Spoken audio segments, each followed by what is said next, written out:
You know a lot of these guys, right? But you got a mix of, say, like Jota, Cello in here, who are not the ones that maybe you're so familiar with. Yeah. What do you make of these guys? What was it like to come and give me some info about these guys now you spent some more time with them? Okay, info. Vinny, I met him here. He's a very chill guy. Look at him. He looks like a sloth. He's just chilling. He's happy. Yeah, he's chilling. He's always like that, but he's very smart. Very smart, very calm guy. Brings the calm on the boys. Yep. This guy, I've been years and years with him. Yes. Yeah. When I joined the team, he was on a down, and now he's on a up. He's playing very good. Got much better. Thank you. I'm going to quickly ask, Bolts, are you on the up because of Zach? Yeah, he helps a lot. So. And in terms of this, right, I'm talking to a lot of players that are not from Brazil about like what they're going to do here. Any recommendations? I would say to go to the Christ. If they haven't been there, like, this is a beautiful place. And there's a beautiful beach, like, in the front of the hotel. Please go to the beach one time, just one time, guys. And also that means they'll have less time to practice, more chance for you to destroy them because you're go to the beach many times. You're very smart. There we go. Zach, thank you very much. Thank you.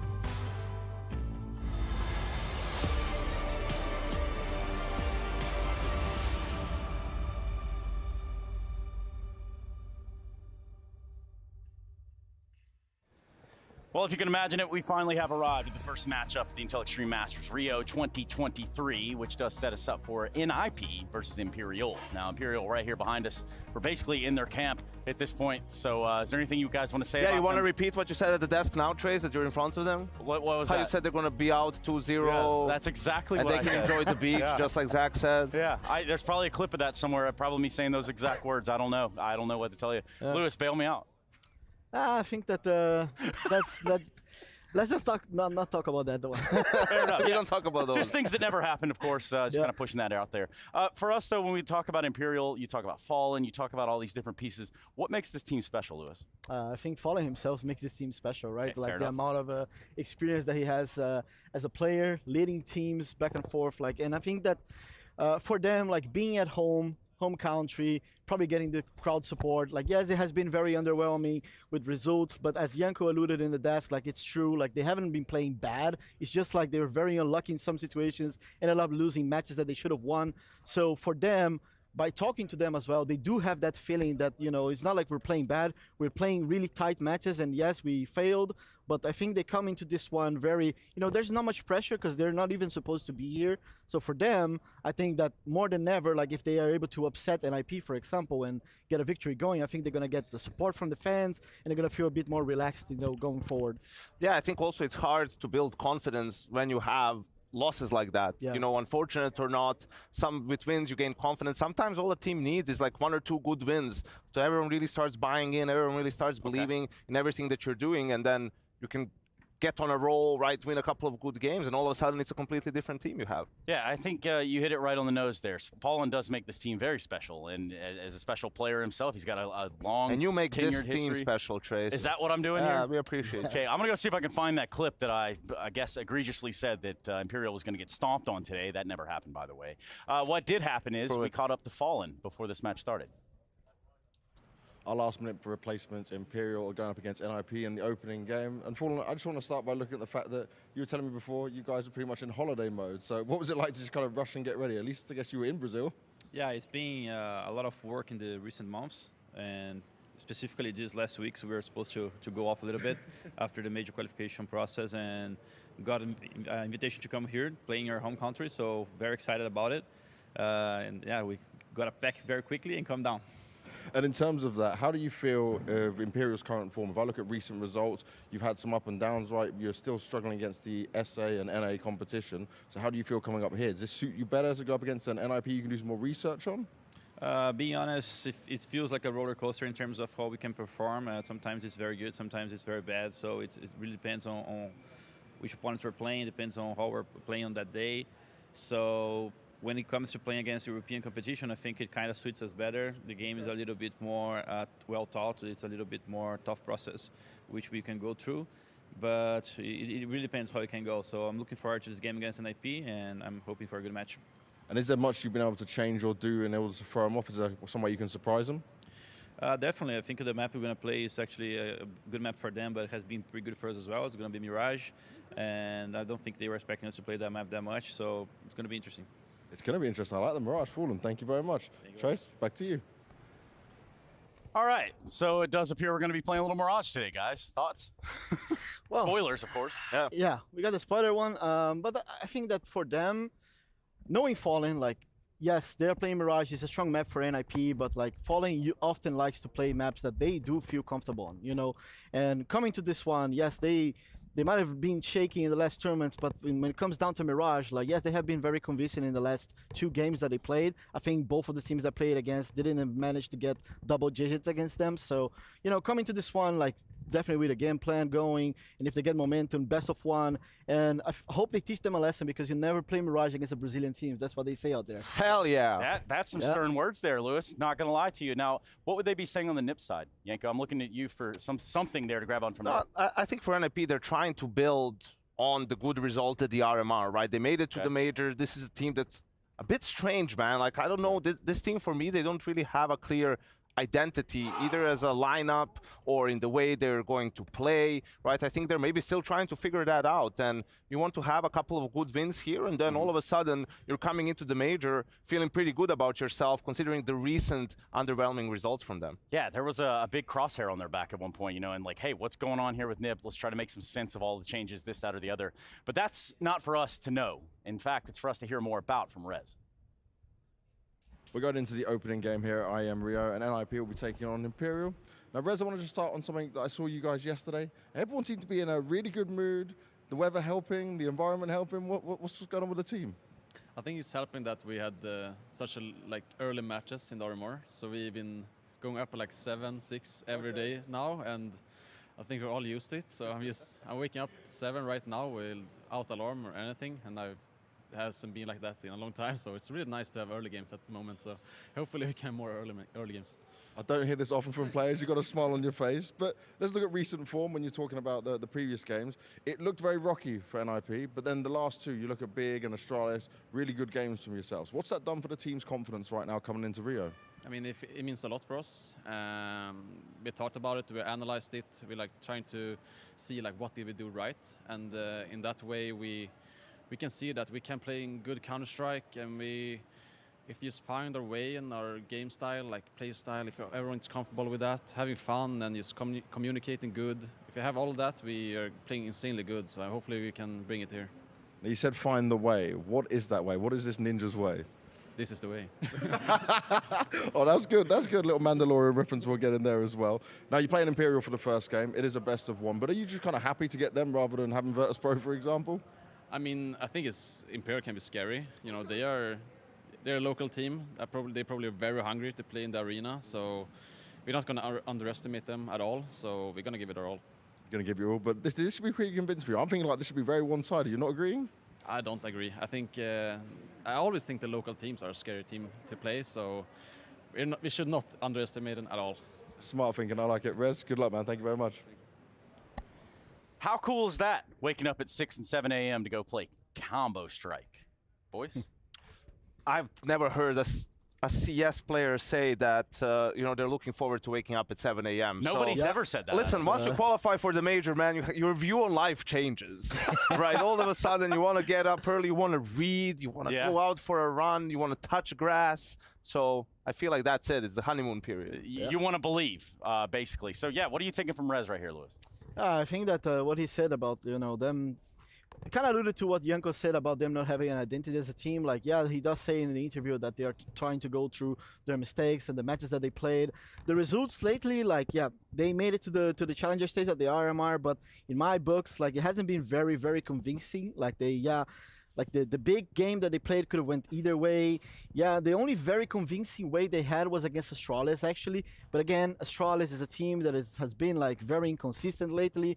So coming to this one, I think they have to prove themselves. Like they have to get some momentum going. Like yeah, we can talk about like the addition of Config into the team, who brings a lot of firepower, brings a lot to the table. But then we also have to talk about Hattrick as an AWPer who needs to prove himself and all that kind of stuff. So I think for NIP, there's a lot of questions going on, and I think they need some victories under their belts to prove themselves and get some confidence going. So we do get that knife round ever coveted. You know, we say this is sort of a ritual, but really, Yanko, I'm looking at the NIP project, and I'm thinking about Hattrick. Yeah, I think he still has a lot to prove. I think it's pretty clear he's not on that, you know, sort of Monacy level, like instantly ready to play and carry teams on a high level, which is also a super high task. I was going to say, I want Imperial to start on the T side. Yeah.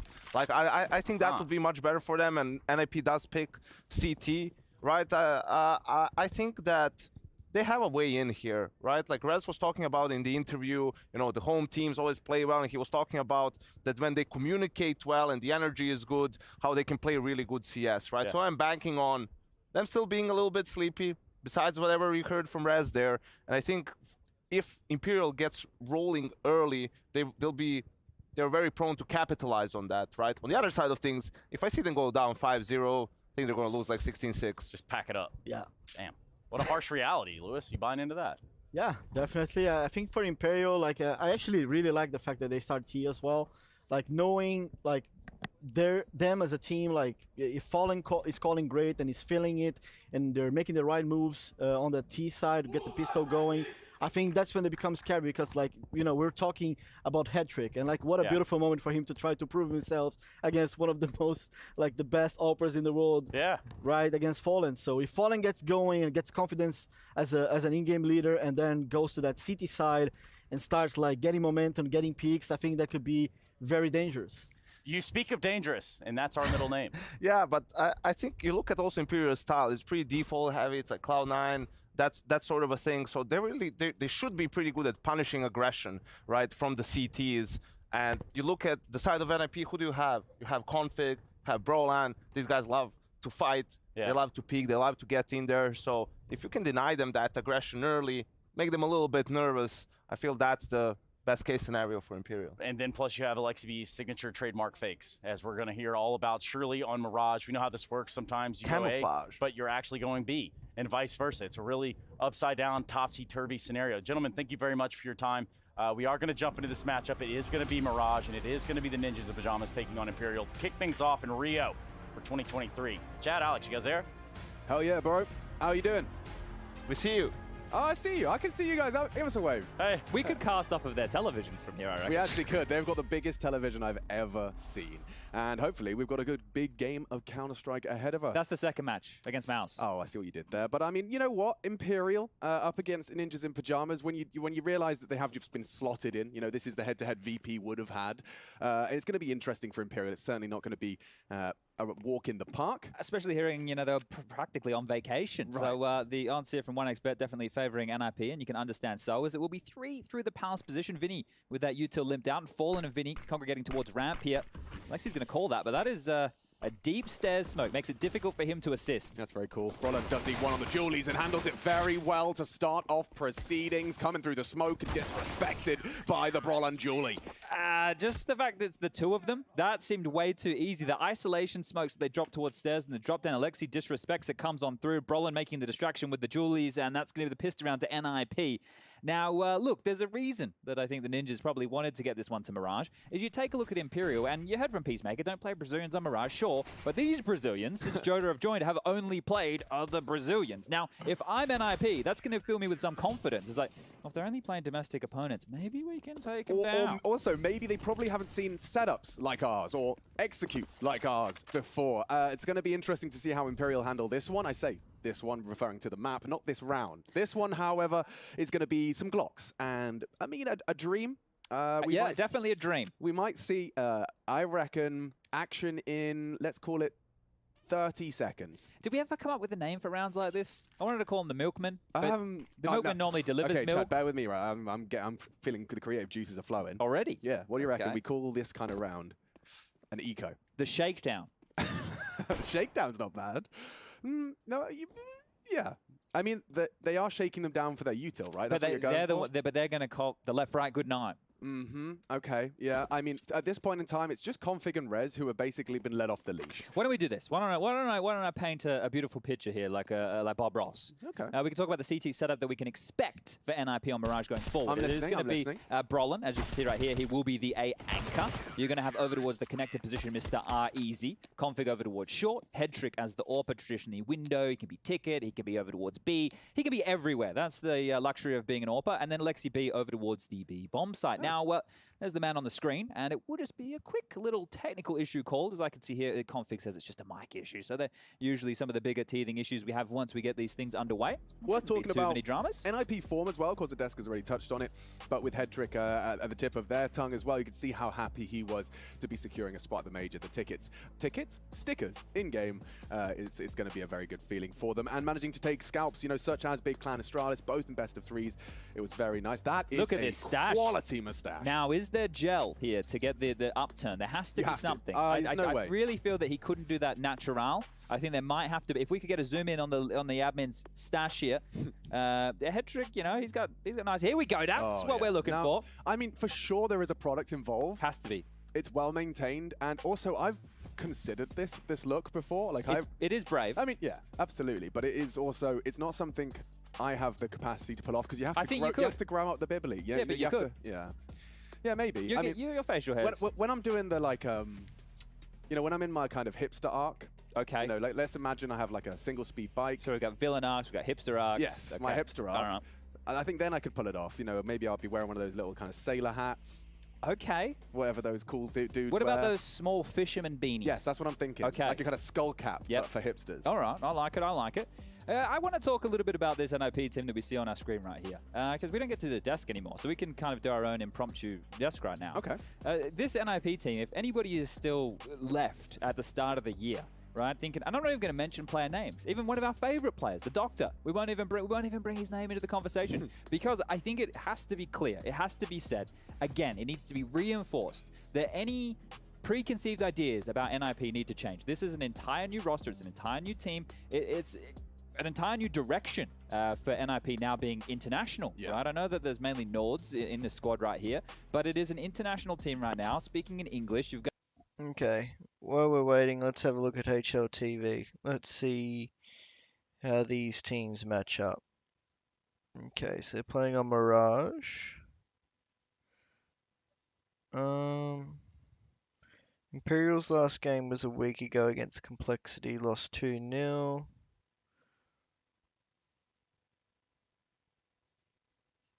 What maps did they play? When was the last time they played Mirage? My god.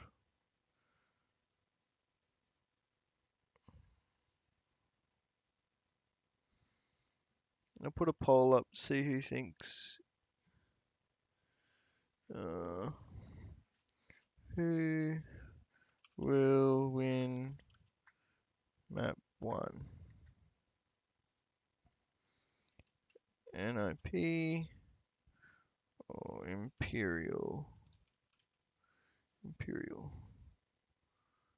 Okay. Polls up for anyone? They just got a tech timeout, so just looking at some statistics.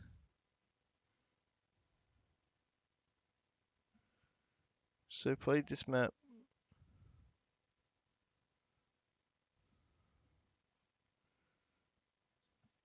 Earlier this month, they did win, but in saying that, a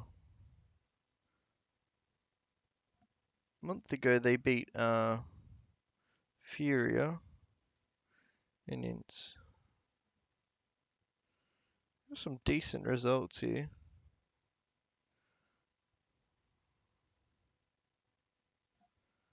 Might not be too bad.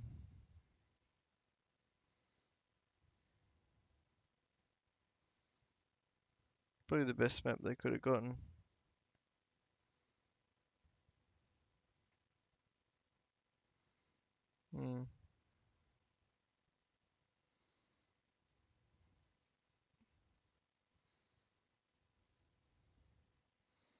Still got timeout, so we'll keep. We can look at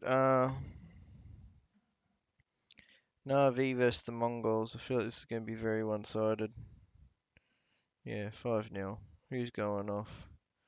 Electronic Perfecto. And Imperial.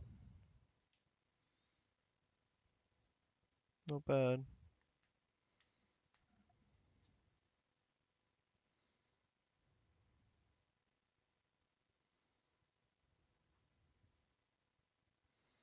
They're Mirage too. They're good.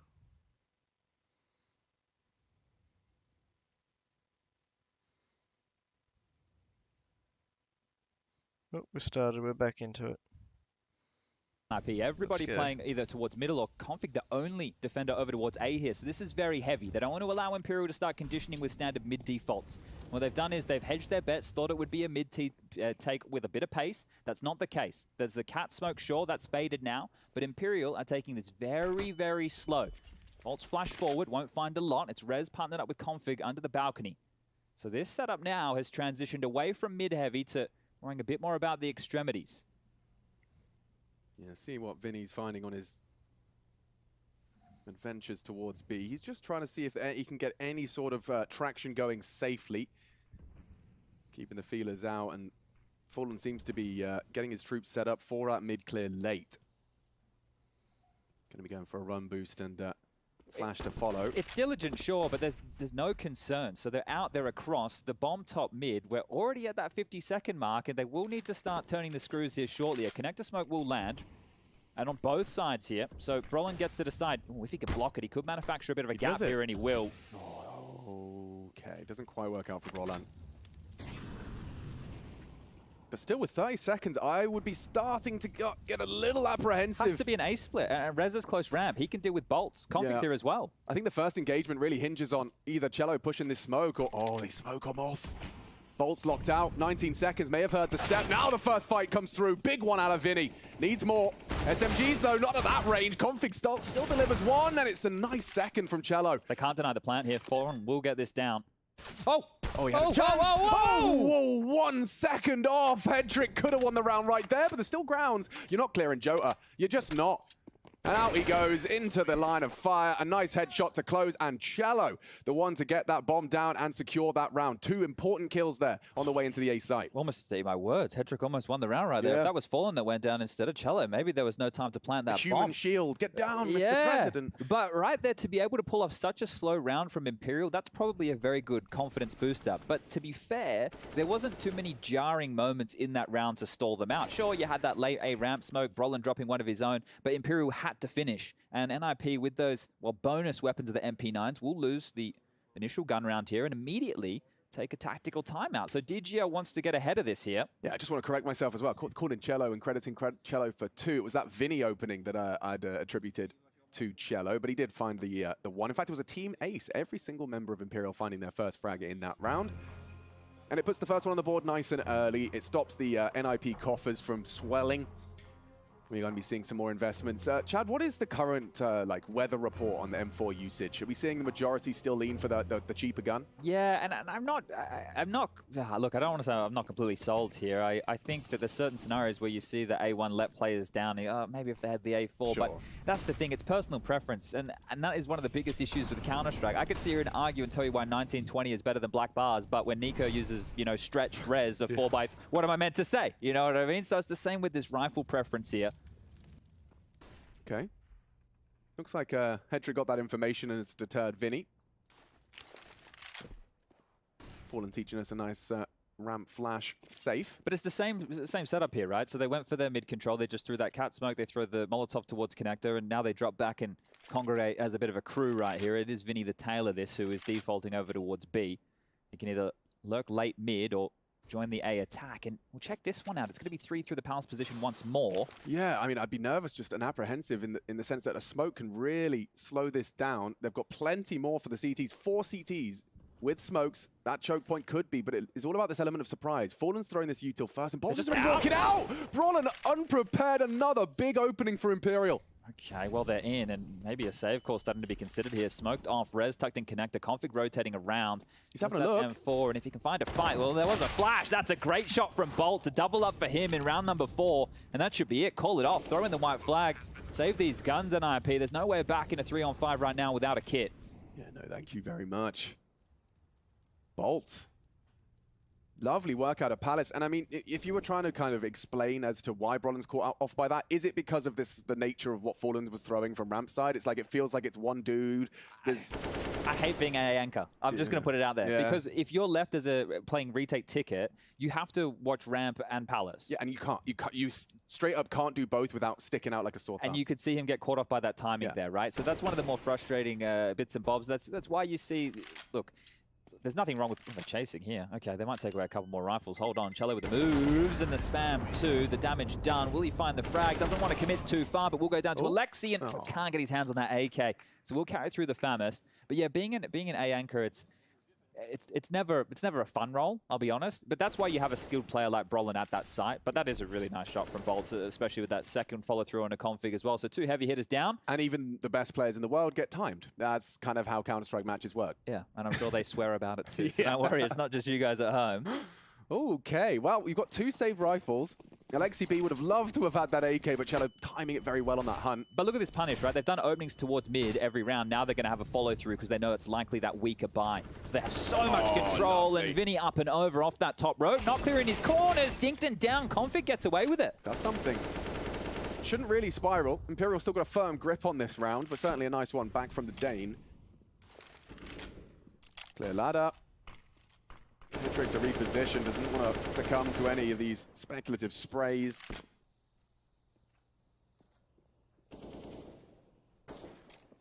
Gotta be careful here. Remember, those save rifles are still in. Oh. Don't have to be careful. You don't have to be careful at all. That's just shoot him through the smoke. Yeah, the easiest way to do it. And it will look to fall into place unless this boost does profit for another rifle. Fading. Yeah. You're going to be sticking out. Cello's in a nice, strong position. Jota should have them both there. A very satisfying double ahead of him as that smoke fades, unless Alexi B's quick on the trigger. Yeah, gets it off the info. And they get away. They're just dawdling around in connector right here. You'd think with this info, they'd start to make their way in towards this A site. Bolts with the bomb. Cello defending, and Alexi gone now. Rez wants that rifle. He will get it, but won't hit the shot. And Cello with more information here. So I can chalk. What do you chalk that one up as in terms of NIP? You know, like if you were giving that one a thumbs up, a double thumbs up, you had 2 save rifles, you got 2 kills, and you're saving 2 rifles. Yeah, I think here if they can turn this FAMAS into a secondary AK, then you're happy with it. Still, a little bit of damage is good. You don't want them to be getting away with freebies, and there it is, that upgrade coming on through. Cello's going to try and sniff this one out. I have to admit, I'm quite a fan of what Cello's done with his AK-47. You like the stickers? I think the man clearly has the eye. You know, look at this glove-knife pairing. Beautiful. A sapphire. What shade of purple is that? Good question. I think it's more like in the violet range, perhaps. All right. Is there such thing as a royal purple? I believe there is. You know, purple was one of the most expensive dyes back in the day, so that's why all the royals had purple cloaks, because it cost a ton. All right, a pretty penny. Yeah, check this one out. That was a really nice move from Vinny, and that was perfect, because as he was doing that, Chad, you were talking about the liberties they're going to take, knowing there was a lack of weaponry. And I know this is just against a lighter buy or 2 save guns and an eco primarily here, but that conditioning now. So you think about these rounds from Imperial. Cat smoke, mid-molly, now there's the follow-through. So the first 2 were just, yeah, we'll do this, and we'll wait and see what you do. Now we followed through, so you're conditioned to the fact that we can try and take this mid-control, and it looks like they wanted to show a little bit of leg, but again, just dumping a lot of utility heavy towards connector to imply this mid-play, quickly rerouting together back towards for a bit more of a decisive finish. And they could just finish towards A once more. Brolin tucked in under the balcony, head trick rotating around, still no AWP in his hands. Rez over towards the jungle position. And plenty of util for this A execute available for the Brazilians here. This would be a great round to win.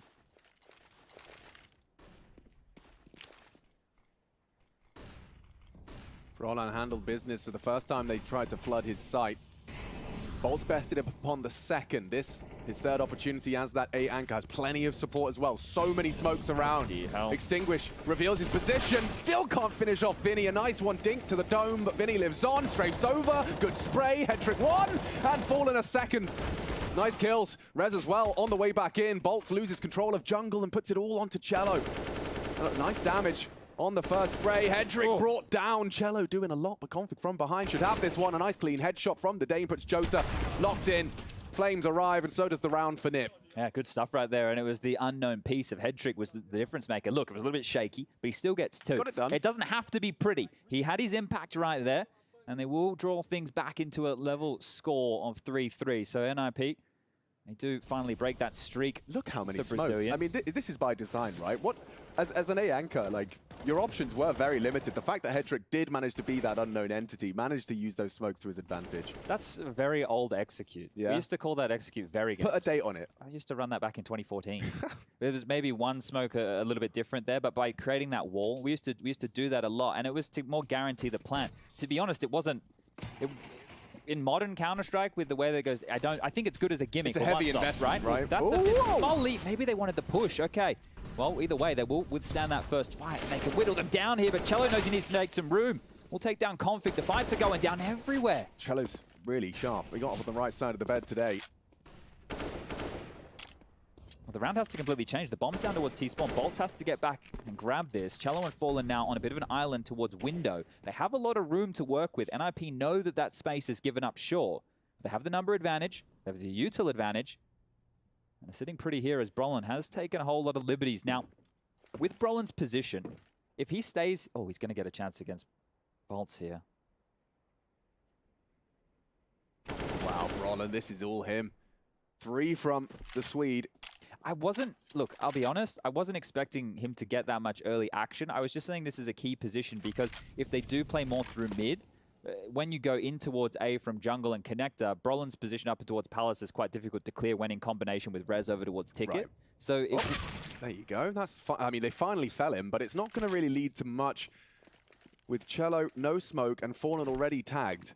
This does get difficult, hoping that perhaps Cello can retrieve... There's 2 smokes actually on ramp from that early aggress. They might be able to piece a round out of this. They've still got 30 seconds, and it is a passive hold. I mean, there's a perfect example. Thank you, Rushley. Passive hold. Alexi B just staring at the window to transition. Hedrick is in the lower tunnel, and we've got ourselves some action. The smokes have been recovered. Fallen will start dumping util, trying to set Cello up for the final flourish. 13 seconds, though. Fallen wants to plant, needs Cello to cover. He might get it down, okay. Round extended, problems now, and it does. Nice. Fall into place for NIP without too much sweat on the brow. And Brolin would have liked to see that go that way. After finding 3 high-impact frags, it did look like Cello was at least able to make it a bit more competitive. A bomb plant's nice, gets some extra cash for the Brazilian roster, but still doesn't look like enough to have a full AK round. I'm curious with that setup if they had missed this molly or if they were going to push, because the way that Brolin was pathing their knife out, it looked like they wanted to go and fight, and the molly's more just like that sound cue to... Because your A defaulter is either going to be ramp or Palace. He can't be both. And unless they were doing something A heavy, it was actually quite an interesting approach. They went fast through mid as well as had 2 guys come up and fight A ramp. So curious one there from Imperial, and well, they will suffer the consequences now. Cello, yeah. That's a great little combo right there. They naded in towards that molly. So prepared for exactly that type of a move. Good stuff from NIP. Yeah, stopped in his tracks twice, and that was the full investment as well. Cello just wanting to try and be the hero, make the space, and of course, once you get that opening, things can spiral. A Tech-9, a Deagle, flood the site, you take that space, and it's only gravy from there. That's a very good nade, straight down the gullet of Vinny. Forces the AK into someone else's hands. Unfortunately, Bolts equipped with the Kevlar. Gonna try his luck again, but Hedrick's posted. He's already found it with the flames, and now a chance with the Zoom banger. Knocks one into Bolts, straight to the funny bone. Don't think Bolts is laughing. Bit of airtime there from Mr. Hedrick. Not too shabby. Another one of these little geeks just nerding out on every little clipping that exists in the history of Counter-Strike. We'll see how that goes when we make it to CS2. Yes, we will. The relearning process is going to be a bit of a fun one here. And just going to pick them apart one at a time here. Peter, he has been out for some time, and so will Imperial. So a 2-round lead now. Double orbs. Double orbs, all right. Well, this is one of the keys with config, right? When I look... Bang. Yeah, you're screwed, mate. Just, I mean, we all know how it feels, right? You just get put in sludge, and never mind sludge, but we're talking like radioactive. You're slow, you're burning. Nasty. A nasty way to go. And of course, I mean, I understand the thought process there from cello. You can see it. He gets the spawn. He's feeling hot. He's hitting heads. And they just tried to do the ramp exploit speed. And then you're hoping your defenders are going to be operating under the assumption that's not going to be something you try immediately after, especially on a low buy. Well, that's the mind games and a lot of these little jewels here that you're looking for. And it's just, it's hard to put much magic in Imperial other than the fact we're in their home country, right? Because when you hear from Banks and them talking about we were on vacation, you know, we were taking a couple of weeks off, because it's gutting to not make the major. We know that. We've definitely had that conversation, and we will be continuing to have that when different names enter the server throughout this event. But for them to get to, I think for Furia maybe a little bit more so than Imperial, because they're a contender at the moment in World Counter-Strike. But this event has so much importance behind it because it is in your home country. Now, we're going to see a bit of a mid presence from Rez here. Be flashed forward, and you can see again. I just want to build upon that. It's not only of were they on vacation, got the last minute, you know, you up text, but they've only played 5 games against EU opponents. This is their 6th game against the European team. Right, I mean, and that's what happens. When you're not the top of the pops in your country, it's difficult to be in the top of the pops as far as World Counter-Strike is concerned. We'll return again. This roster of Imperial have not played a European opponent, and, well, head trick forward. That's the bomb. Early call gets away. Brolin here. Oh, well, these guys are looking shook. Yeah, with that bomb lost. Hedrick's happy to stick around as well. That's just a sign of confidence, sign of the times, with already 2 casualties for Imperial. It feels like this is becoming a bit of a recurring theme. That's clean. Hedrick gets himself a second, and the AWP's rattling off. The double AWP revealed as Config now just roaming around and looking to have some fun with it. A good alpha angle. Bolts catches Hedrick with his eye on the scope. Shouldn't be anything more to be said about this one. I like the flash, sure, but... Ooh, I would have liked that double Galil to the dome of Config, but an AWP certainly a little easier for the task. Config's posted up, and yeah, not going to be fun for Bolts at all. In fact, here he goes. I like Avna. Knife? You're not a knifer. Rez is not. Oh, you are. The audacity. Are easy for Mr. Rez right there, and we'll keep growing in this scoreboard for NIP. Lovely stuff. Handling business. That's a gunny right there that's just gone down the gurgler for poor Imperial. It's always a very good sign of life from a team when an AWPer takes his first aggressive foray in a best of one especially, and it is rewarded, because he's going to start feeling a little bit more inclined to throw that into the mix over time. Look at the smiles. And Hedrick's not necessarily that type of AWPer either. So if he starts finding a little bit of traction, it's interesting we haven't seen too much B pressure out of Imperial, considering that's where Alexi B's holding. They've tried to play through mid, they've tried to play in towards A a lot more, and right now this is very loud. Brolin caught off guard. We'll drop the smoke, and there you go, bowed out. The perfect insta-pop smoke. I reckon he could have been a bit more under pressure. And talking of pressure, that's a huge catch. Hedrick, smile wiped off of his face as a long-range Tech-9 catching that timing. Bolts, I mean, he's been playing Palace for years. The man knows how to find that timing. He's got that 6th sense. Well, we're talking about B, and well, the B at the end of Alexi B's name is about to be tested. Here, another Tech-9 with a frag. Config needs to find something, and on the jump, can't find the hand. Nice wallbang tag. They should pressure him. They know it's an AWP. Oh, and now they know Rez is under as well. They're going to rotate away. This one's going to get dicey now. They've been locked out. They got time, but still getting a bit stressful now. Rez is boxed in. Smokes himself for survival. Another one posted. Rez does catch cello in mid. That is his exit path now. And talking of exit, they're on their way back to spawn. Well, they know where both players are, right? They know Config's AWP was over towards B, and they know that Rez was locked out towards underpass, but Config has enough time to rotate towards Ticket here. Oh, Vinny. Vinny versus Rez is a big head-to-head as to how competitive this round can be for the Ninjas. Nope, knife out. Rez got ready. Oof, clean one from Vinny. And this, just a conservative half buy, and now Config trying to recover. A 1 versus 4 on his AWP. Opts for Hedricks instead. That looked like it was bang on the money, just a little too thick. He's pinned. He has to go for it. Vinny's got the door locked behind him here, so Config may as well fight, but he doesn't know it. 3 shots left. Maybe you could do some housekeeping. Just start chucking things as far as you can. Because otherwise all those AWPs, or at least one of them, is going to find its way into enemy hands. He's playing it as smart as he can. Knows the pressure's from behind, and there he goes. Wow, an incredible conversion for Imperial. And that will inject not only cash, not only a round, but also a lot of momentum Oh, maybe a little bit of a boo-boo here. I understand they want to get their hands into whatever guns they can as upgrades, but they've carried 2 AWPs across. Now, one's fine. This is a great shot from Cello here. Actually, round to find him, because if Brolin gets that kill, I don't think they have as much freedom. It puts less pressure on Rez. He's able to likely get away or stay towards that underpass position, maybe make a different play. So, good impact from Cello, but it has to be said that Bolts, again, with the opening through the Palace, onto... Oh, who was over? It was Headtrick this time, right? He was here, the AWP. So, he's found Brolin and Headtrick now. And they've been key frags in opening up a couple of these rounds now for Imperial. It's going to be a boost over towards short here. Headtrick's AWP B. And not a whole lot of mid-presence in terms of searching for info. They're hoping to find them on the default crawl. And this is more of what we've seen from Imperial. You know, these default spreads. Wow. Alexi B's got very strong toes.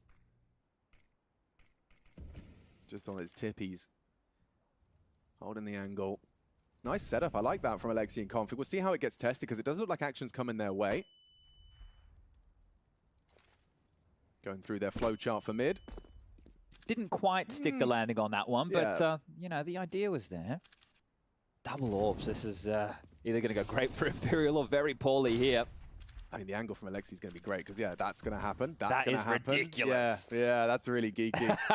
Look up, bud. And then as soon as they round the corner, willy-nilly, I would imagine, with, Vinny, perfect, down and out. Good trade from Fallen. Will he expect another? Molly might be safe. Yeah, not ready, back turned, and a good frag from Config. That's so cheeky. Setup, profits.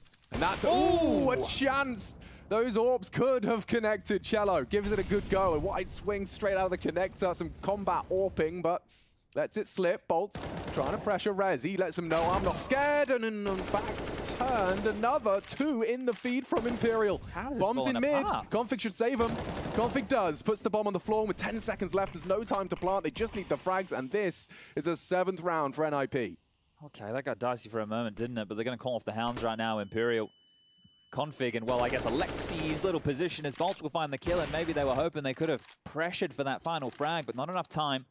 An AWP retained here for NIP to get thrown across. Their cache is in a little bit of a sketchy position now. You've got a couple of members who are hovering in suboptimal buy positions, but that is a really, really cheeky setup right there. Great trade from Fallen. I think this is, and look, I understand, I know that the only guns available, that's why they picked up the double AWPs, but it makes a player, especially like Cello, less versatile, right? Imagine if he had a rifle in that position. He could have committed for that frag. Probably hits on the dig as well. Yeah, so that is a little bit sucky, but it's not the end of the world. This game is still on, only 3 rounds the difference, and this will be more B pressure now. Yeah, good to see how Alexi B handles the pressure coming his way. Seems like he's got something in mind as well to delay. They're going on this. Alexi's going to be calling for help, holds the angle, holds the spray. Vinny down early.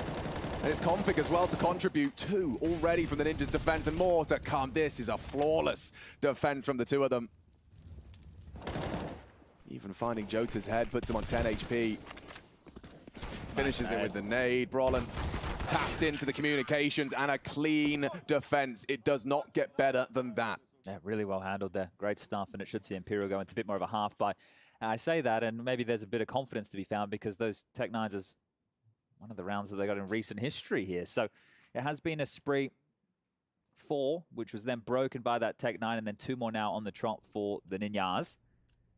Just to note, Jota and Fallen, now on the CT side, they will be part of the mid-defensive pack, right? Fallen's AWP, as we discussed, like Headtrick, can find itself everywhere, but, you know, connect the window short. Predominantly places you'll see him win the early round. Jota and Cello will be the short and connector players, and then you can have Bolts and Vinny on the extremities, locking down the A and the B bomb sites here. Still have a couple more rounds before we get there, and maybe that couple more rounds will be nice and quick. Brolin again from under the balcony. This is where he kicked off the half, and a double from Headtrick. Locks down 2. It's just going to be Vinny, last man standing, and coming from the underpass, maybe not detected just yet. Shouldn't be too long for the world as Config flubs a bit of a long-range spray. And you can see he wasn't happy with that one.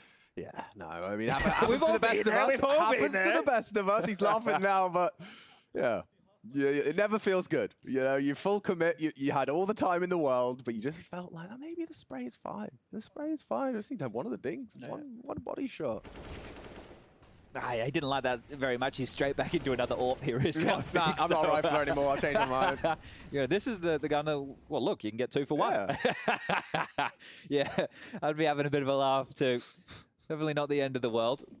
Nah, 9 rounds on the CT side and perhaps more to follow. Let's see what this one has in store for us. As Rez going aggressive, flashed off, doesn't get any information, but this goes both ways. Vinny was behind the boxes at the time. And posturing B again. This was, don't forget, the perfect B defense last time around. They gave this a go. Nice. Procedural setup from Alexi. Does he go for the jump peek? This is what Fallen's hoping for.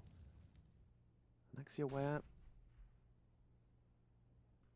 Playing it very considered. Fallen desperate to try and catch him out on any of these info jiggles. You can see he's playing it so considered. Ah, there you go. Gets the info, gets away with it. Config summoned. And repelled with a smoke. Okay. I mean, that was more like a fishing trip. Yeah, they went looking. Yeah. They definitely dipped the rod in the water. They got a bit of a nibble, but it wasn't what they were looking for. And Cello is probably about to get a face full of lead here because he's quick changing and see you later, Alligator. Rez with the play through the underpass at about 45 seconds. You're not ready for that one whatsoever. Now scrambling Imperial. Lovely off the flash. Still Jota adapts. Does hit the headshot, but one straight back. Advantage maintained. Alexi considering it. They might go for a triple swing here. Brawler swings out. Alex, they're Alexi's fighting there. them in middle with 30 seconds left on the clock. You're not even getting to a bomb site. NIP could have just totaled up, could have given them the room, could have summoned them into crossfires. They went, actually, you know what? We can just shoot them. Yeah, guys, if you want to go home, the quicker we fight them, the quicker we can go. And then we have we get a best of 3 later in the day, sure, but it's sunny outside, it's about 30 degrees, it's beautiful, the food's great. You hear they're waking up at 7 a.m., going for morning runs on the beach. NIP are loving life right now. They're living their best selves. I mean, exactly. We know Rez is a gamer goblin like all of us, but the fact he's getting up at 6 a.m., sun shining, smiling. I think the way Yanko put it is, you know, the air changes when you qualify. Things feel a little, ooh, lovely from Config. Snaps into Jota and he's still hunting for it. That was ambitious. And it's been punished by Cello, who's flying high for the boys. 4 on 4. What are you up to? Head trick, aggressive. Gets away with murder. Vinny looking the wrong way, not expecting a brazen peak like that out of the AWP. And everyone from NIP got the memo. This is our last round, and we're going to hit them with some pace. They know they're better individually here, and I think it's showing right now in the CT half. 11-4, more than possible now.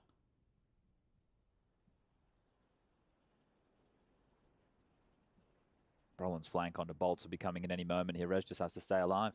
This round's done. Yeah, unfortunately, unless you've got Bolts just hitting a swivel, Brolin hitting a config spray. Don't think that's happening. There you go. And a clean one into the side of the dome. A perfect sequence of events that leads to a flawless defense. And there you have it, 11 in the bank. Ninjas in Pyjamas looking to start strong here at IEM Rio 2023.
Ninjas in pajamas, fresh out of bed, and they're bright-eyed and bushy-tailed as we start our day here in the first day of IEM RIO 2023 with a head-to-head. We've got two games running simultaneously. The Mongols taking on Natus Vincere. It looks like a close one going on the B stream. Check it out for yourself. Myself and Chatty B hanging out here with NIP, who've got themselves 11 up against just 4 from Imperial. We swap sides onto the defense for the last-minute addition and hometown heroes, who certainly do seem like they're a little in too deep. NIP, oh, look at those odds. Thriving, and in one expert, doubting Imperial. Yeah, two of the key rounds that Imperial picked up in that first half were through Bolts finding some great entries out of the Palace position, but other than that, all for naught. So we do turn our attention to what should be a bit of an A split here. So you tilt limped out over towards the connector position, and that will draw Config and Rez to get a bit of a boost going on into this window position. And you smell that? That's an entry frag for Config right here. Bullet to the back of the dome, and they'll accelerate in towards Vinny's position. He's stuck towards Ticket behind the smoke, looking for a little bit of something. He could have got it as well, but Lexi very patient, very hesitant to go through first. Nice catch onto Config. Getting away, and clean on the P250. The equalizer in these long-range engagements. Rez makes it work with the Glock onto Cello. And yeah, limited options. Vinny just has to hit some headies. Brollan's gone too, and that's opportunity with Alexi B. His bright dome shining a little too bright at the top of the box, falling with the elevation. Maybe another click could be coming through. Vinny trying to tidy up, and now is he ready for the range of Rez? USP, this is perfect for Rez right now. He's got one of his own. Hello, and goodbye. Rez, safe pair of hands to close. But getting a little sketchy, that 2v4 goes one-on-one. Yeah, it looks close. I think that NIP may be getting a little bit overzealous in some of the fights they're taking. Very confident that they can just out-duel Imperial here. And that's going to be both pistols going in the favor of NIP. And we can return to how we started coming back from the break, talking about Mongols versus Na'Vi. Because the winner of this matchup right here will be taking on the winner of, well, that respective game later today in a best-of-3. And whoever wins that match will already be locked in for the playoffs here at IEM RIO for 2023. So a lot on the line coming up later today. The loser, of course, will play against the loser of that matchup, right? So most likely we see Imperial versus Mongols. Now, we don't want to spoil the result. If you want to find out, twitch.tv/ISO_CSGO_B. Bang. Too easy, isn't it? And here's the issue. And look, I don't besmirch Imperial for this. This is different teams' approaches. But in both halves... Sorry, panicking. Okay, well, it's gotten nothing from that one. Nice catch from Rez before things did spiral and the weapon baby just started to burrow out of Palace and behind enemy lines. But yeah, it's just Jota. And as you were saying, Chad. When you look at the buying pattern, and I understand on the T side, you see teams do it more so when they... Nice kiss in the smoke right there. They do go for a bit more on the T side when they got the plant, as opposed to not getting the plant and then going for that full eco, right? Now, in both halves, Imperial, after losing pistol, have conceded and opted to start basically 4-0 down because they're not choosing to force buy, which, like I said, I'm not going to besmirch them for. That's the way they want to approach.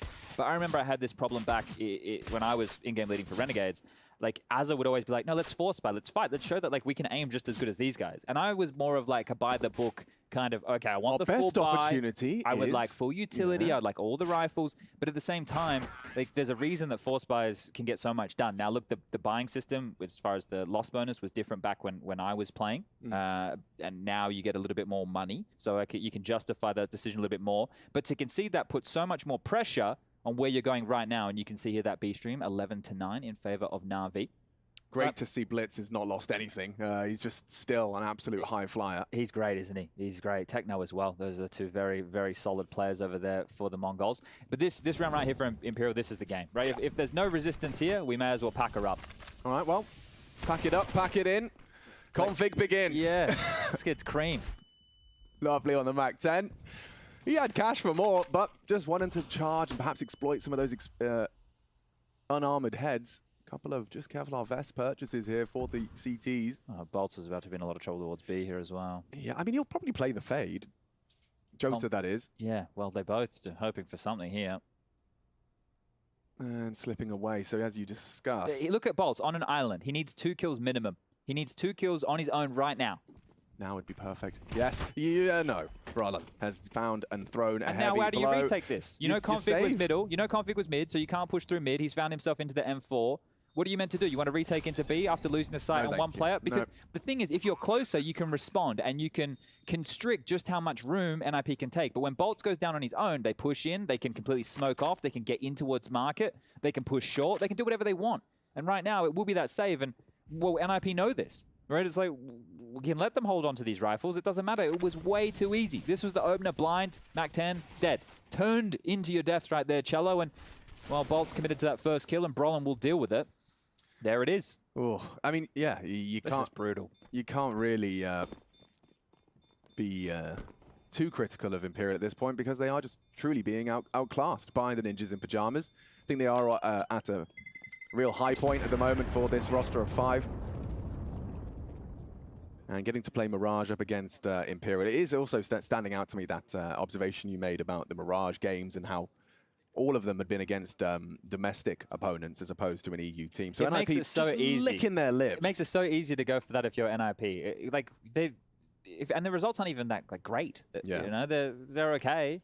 But that's the thing. If you're only measuring against domestic opponents, you know, you haven't even really been tested. So it's a no-brainer here for NIP.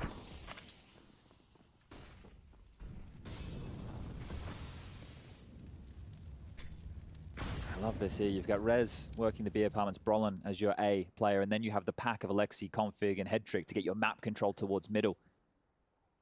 And this is the thing. There was never any question with NIP in terms of the individuals and the firepower. It was just it looked so scattered. It looked like the players weren't on the same page. And this is one of the conversations that you need to have with your teammates. You need to, you really do. You need to. Oh, that is unreasonable. Rez jiggles out bolts on what should be a guarantee. If you do have someone committing through the B apartments, that leads to nothing but despair. Look at what it's drawn. Yeah. Vinny and Jota both gambling over towards B right now to bolster Cello.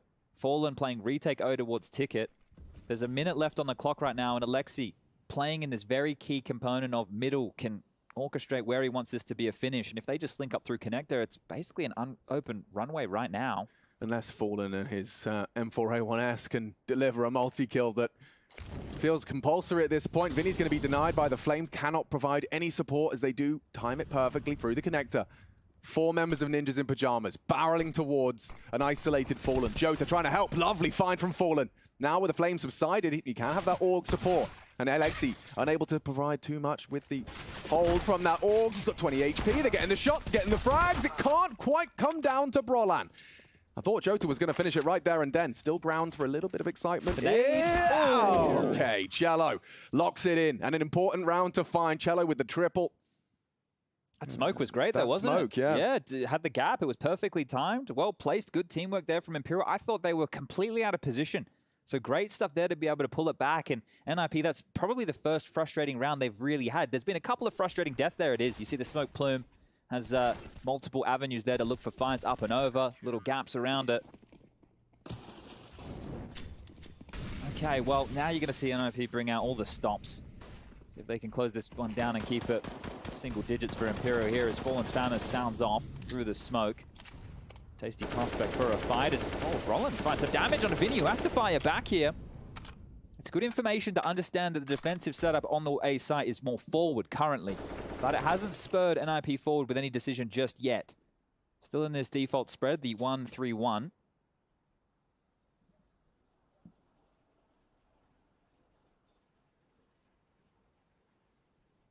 Yeah, Cello and Jota with this crossfire for the mid-hold. We will see that just dribble of utility exchange, the CT and T smoke towards connector, but nothing really in the friction department. Brolin has a molly here, so let's see if he uses this towards the dark position, which is where Vinny currently resides. Vinny does not have a smoke available, so he will need, well, I was going to say a flash from a teammate. There are no flashes from teammates, and luckily he's moved here, so this is well thought out from Vinny. Up this close with that Org. Half-life on this smoke is almost over as well. Config's holding it. Yeah, distracted just upon the fade. Config bests him. That's a nasty death for Vinny. Starting to pull these teeth now. Heading into the site. Fallen needing impact on just the FAMAS, and that Brolin fight's not going to be easy against the AK. And Alexi B's is working just as well. 20 seconds. Going to be hard to stop that plant. Fallen, Cello, helpless. Bolts from short as well. Does chip further away. In fact, through the smoke onto Alexi. But options just seem like there's no good option in this round. I mean, like, saving sucks. Going for a retake and losing all your guns sucks.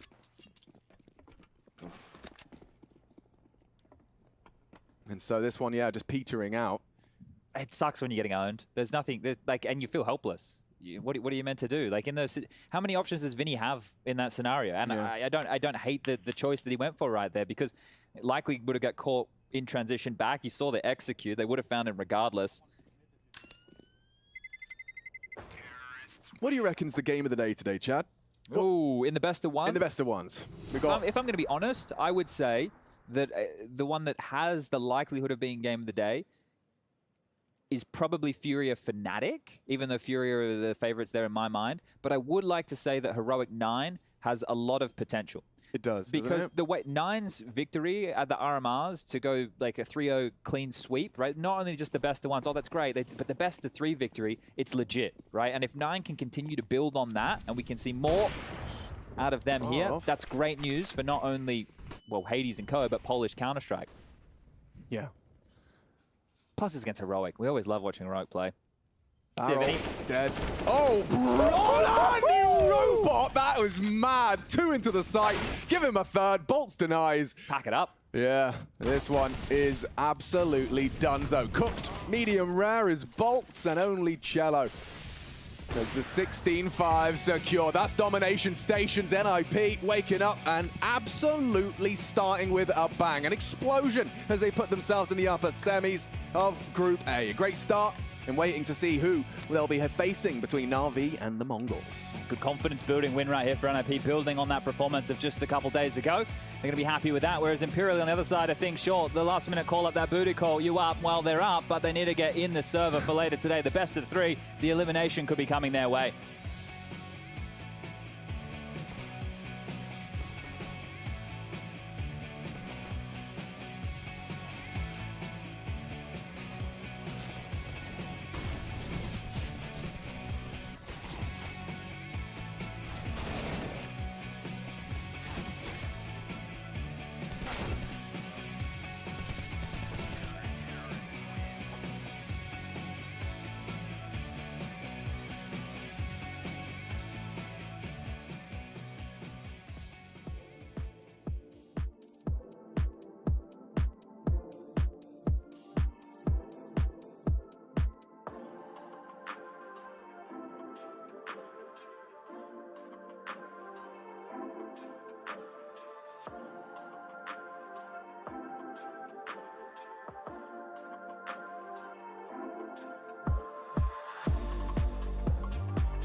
First match, well, I don't know how to put this, but a little bit of a non-starter there on the side of Imperial. Yes, in a best of one, that is going to hurt, it's going to sting, and it's going to bring all the things that we need to talk about full circle here at the Intel Extreme Masters in Rio 2023.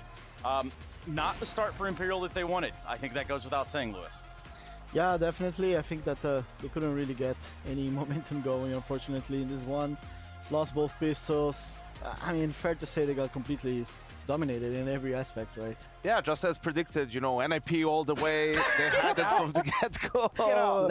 No, I mean, but you could see, right, like a completely different looking team than what we've seen the last couple of tournaments, you know, even though Imperial seemed a little bit flat-footed, nothing you can take away from NIP. They had a clear game plan, it felt like, to put pressure on bolts, like we're pretty much on A, whether it's going to be close ramp. A lot of times, you know, they seem to go for that play, and it worked out well. They had a strong CT side. Yeah, you know, and the unfortunate reality is this, is like you never really got into the game, though, for the side of Imperial. It seems as though, yeah, there were ideas to get into bomb sites on the T side, but never really manifested, Lewis. Yeah, I think I mean, at the beginning of the match, did feel like they had a game plan. Fallen was trying to abuse the A-bomb side. We saw a couple highlights from Bolts actually get a lot of entries on that A-bomb side, which definitely helped them to get those rounds. But then later on, once NIP figured out how Imperial was playing, like we saw the amount of proactivity that they had on that CT side. They went for mid stuff, like managed to get mid control, and then we saw a lot of pushes mid round. We saw Hat-trick with the op, playing close ramp, getting a lot of impact frags. It was really tough because like at that point in the game, when they kept trying to go A and they started losing the rounds, then I think it kind of became a little bit predictable that they would try to switch it up, and then NIP started to go towards middle, started to push underpass, and then B, and then I think it became a little bit too obvious what they were trying to do, and yeah, unfortunately they're not even hitting their shots as well, which definitely doesn't help. But inversely, guess who was hitting their shots? Let's take a look at our Air Force Aim High players of the match. There's going to be two of them identified from the NIP side, Brolin and Hat-trick. Hat-trick goes 20-8 for the KD, so obviously he was doing his part. Opening duels for the side of Brolin, he was having a good time with those, and multi-kills a flurry. Yanko, does some of that play into what we're looking at here? Yeah, I mean, that's what you want to see if you're NIP, right? Like your young players, your young guns really owning it, Trace. Yeah, okay, so what are they going to be owning over here? Well, this is going to be an example of a round. You know, it comes down to two things. The call, is it good? And what's the execution like? So this is right after Imperial won a round with pistols. You can see the money for both teams. It's pretty low, so it's one of those swing rounds we call crucial rounds. So let's play it out, see what's going to happen. You can see from Imperial pretty much they're focused towards the B bomb site. There's those two smokes for short. For window, they're just faking default at this point. And for them, I mean, if you look at it now, you look at the radar, like look how the CTs are positioned. Like this is the situation you want to have. Config is all the way up towards window room. This is Alexi B, he's on his own. The rest of the players are towards A. So this is a good situation. I think the only problem here is the execution is poor, right? Like you're going to see now, they're delayed a little bit by the Molotov. Fallen has this smoke. This is going to be for short right here, so that's going to cut off vision for Config, but there's only two flashes coming in from Fallen. That's the problem. Alexi isn't going to be blind here.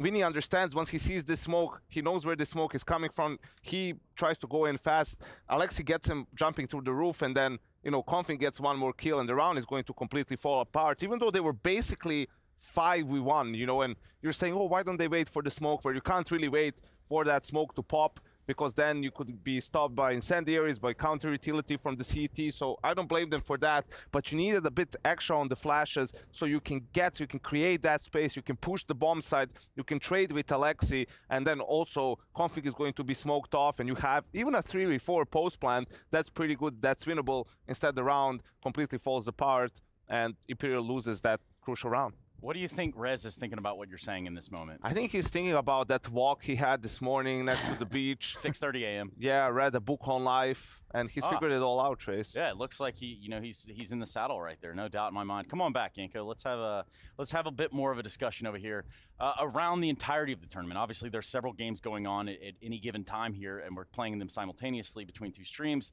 So, what did that lead us to when it came to Navi and the Mongols?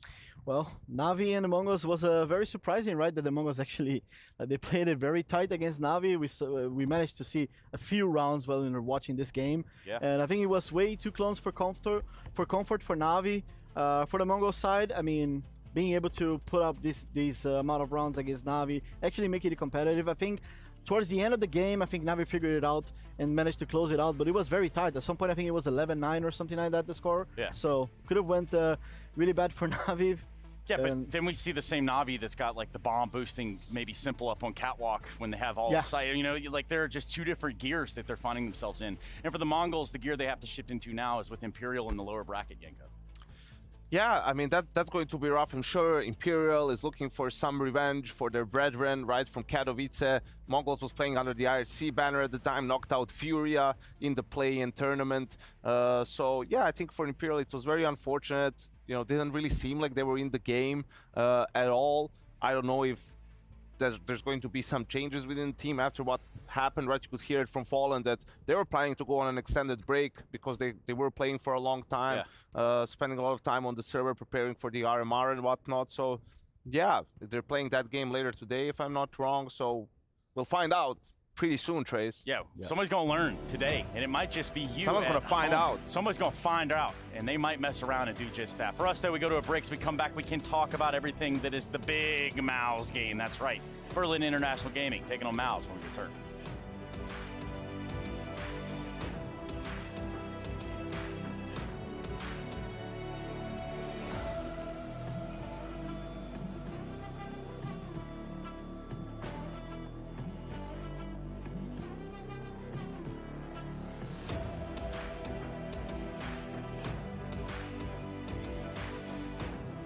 The bell tolls for Cologne. This cathedral, a cathedral that is stacked from the earth to the heavens with the greatest of all the fans, the most passionate.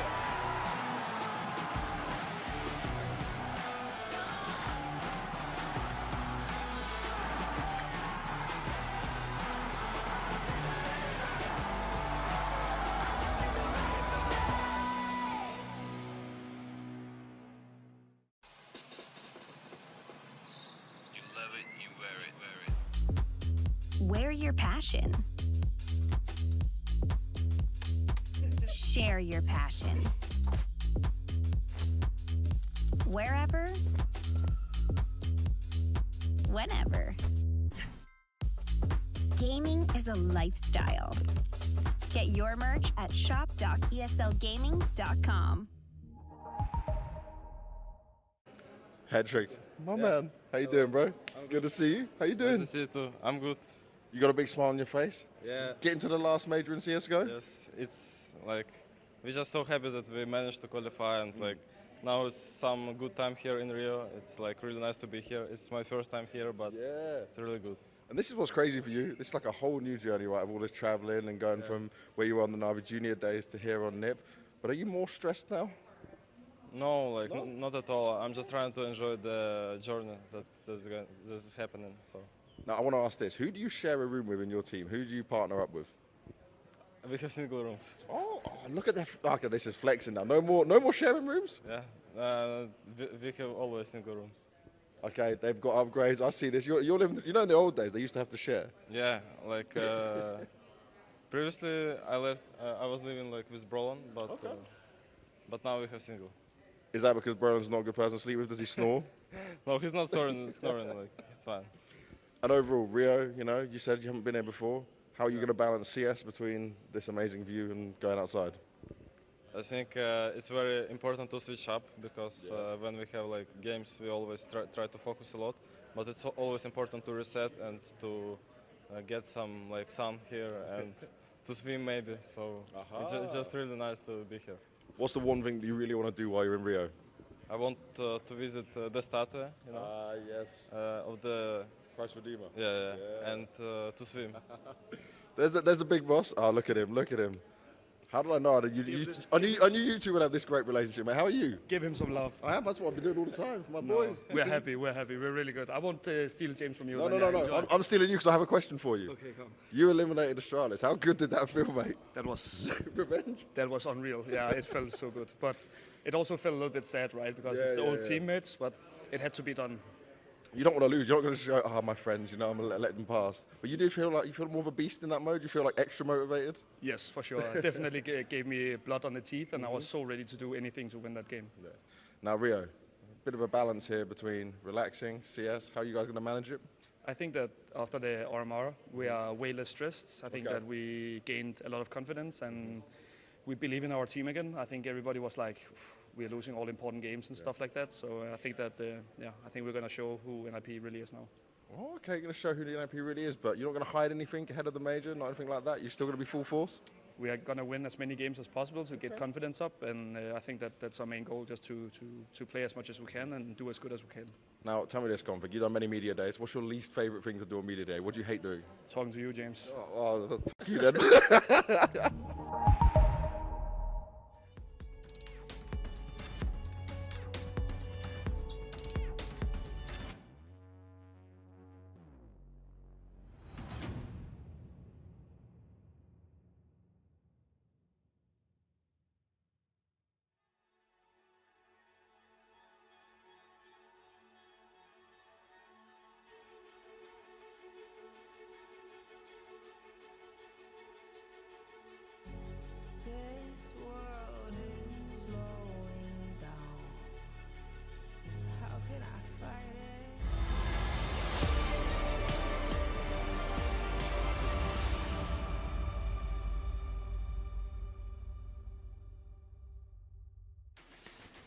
Now, of course, we do get situated for the next game of the day, featuring that of Mouse taking on Big. That's Berlin International Gaming for short. Now, obviously, we look at two different teams and two different wavelengths when they walk in this arena today.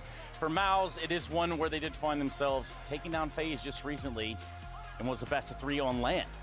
So they've got something in the tank. Now, how exciting is the Mouse Sports team? I don't know. We're going to have to talk about that in due time. My name is Trace, and I'll be leading the charge here on the desk for the time being. And, of course, alongside me would be Peacemaker. And then Y&K down on the end, as if they needed introductions, as if I need to go through their accolades. What we can go through is Berlin International Gaming. Everyone else has, so why can't we? Yeah, absolutely. I feel a little bit bad for Big. You know, I had them making it out of that RMR group, not necessarily because, you know, they're playing insanely well, but because Big always finds a way when it comes to the majors and the qualification process. And I think it's very unfortunate, the draw that they've had, you know, and some of the opponents that they've had to play in that RMR. It's been rough. And for them as well, I think that more than ever, not making it to the major, and after these last results from them, they have to do great here if they want to stand a chance to qualifying for Cologne, for example, right? Like playing at home for them, I think it would be a massive disappointment if they don't make it through. So for them, I think more than ever, they have to step up their game and do great here.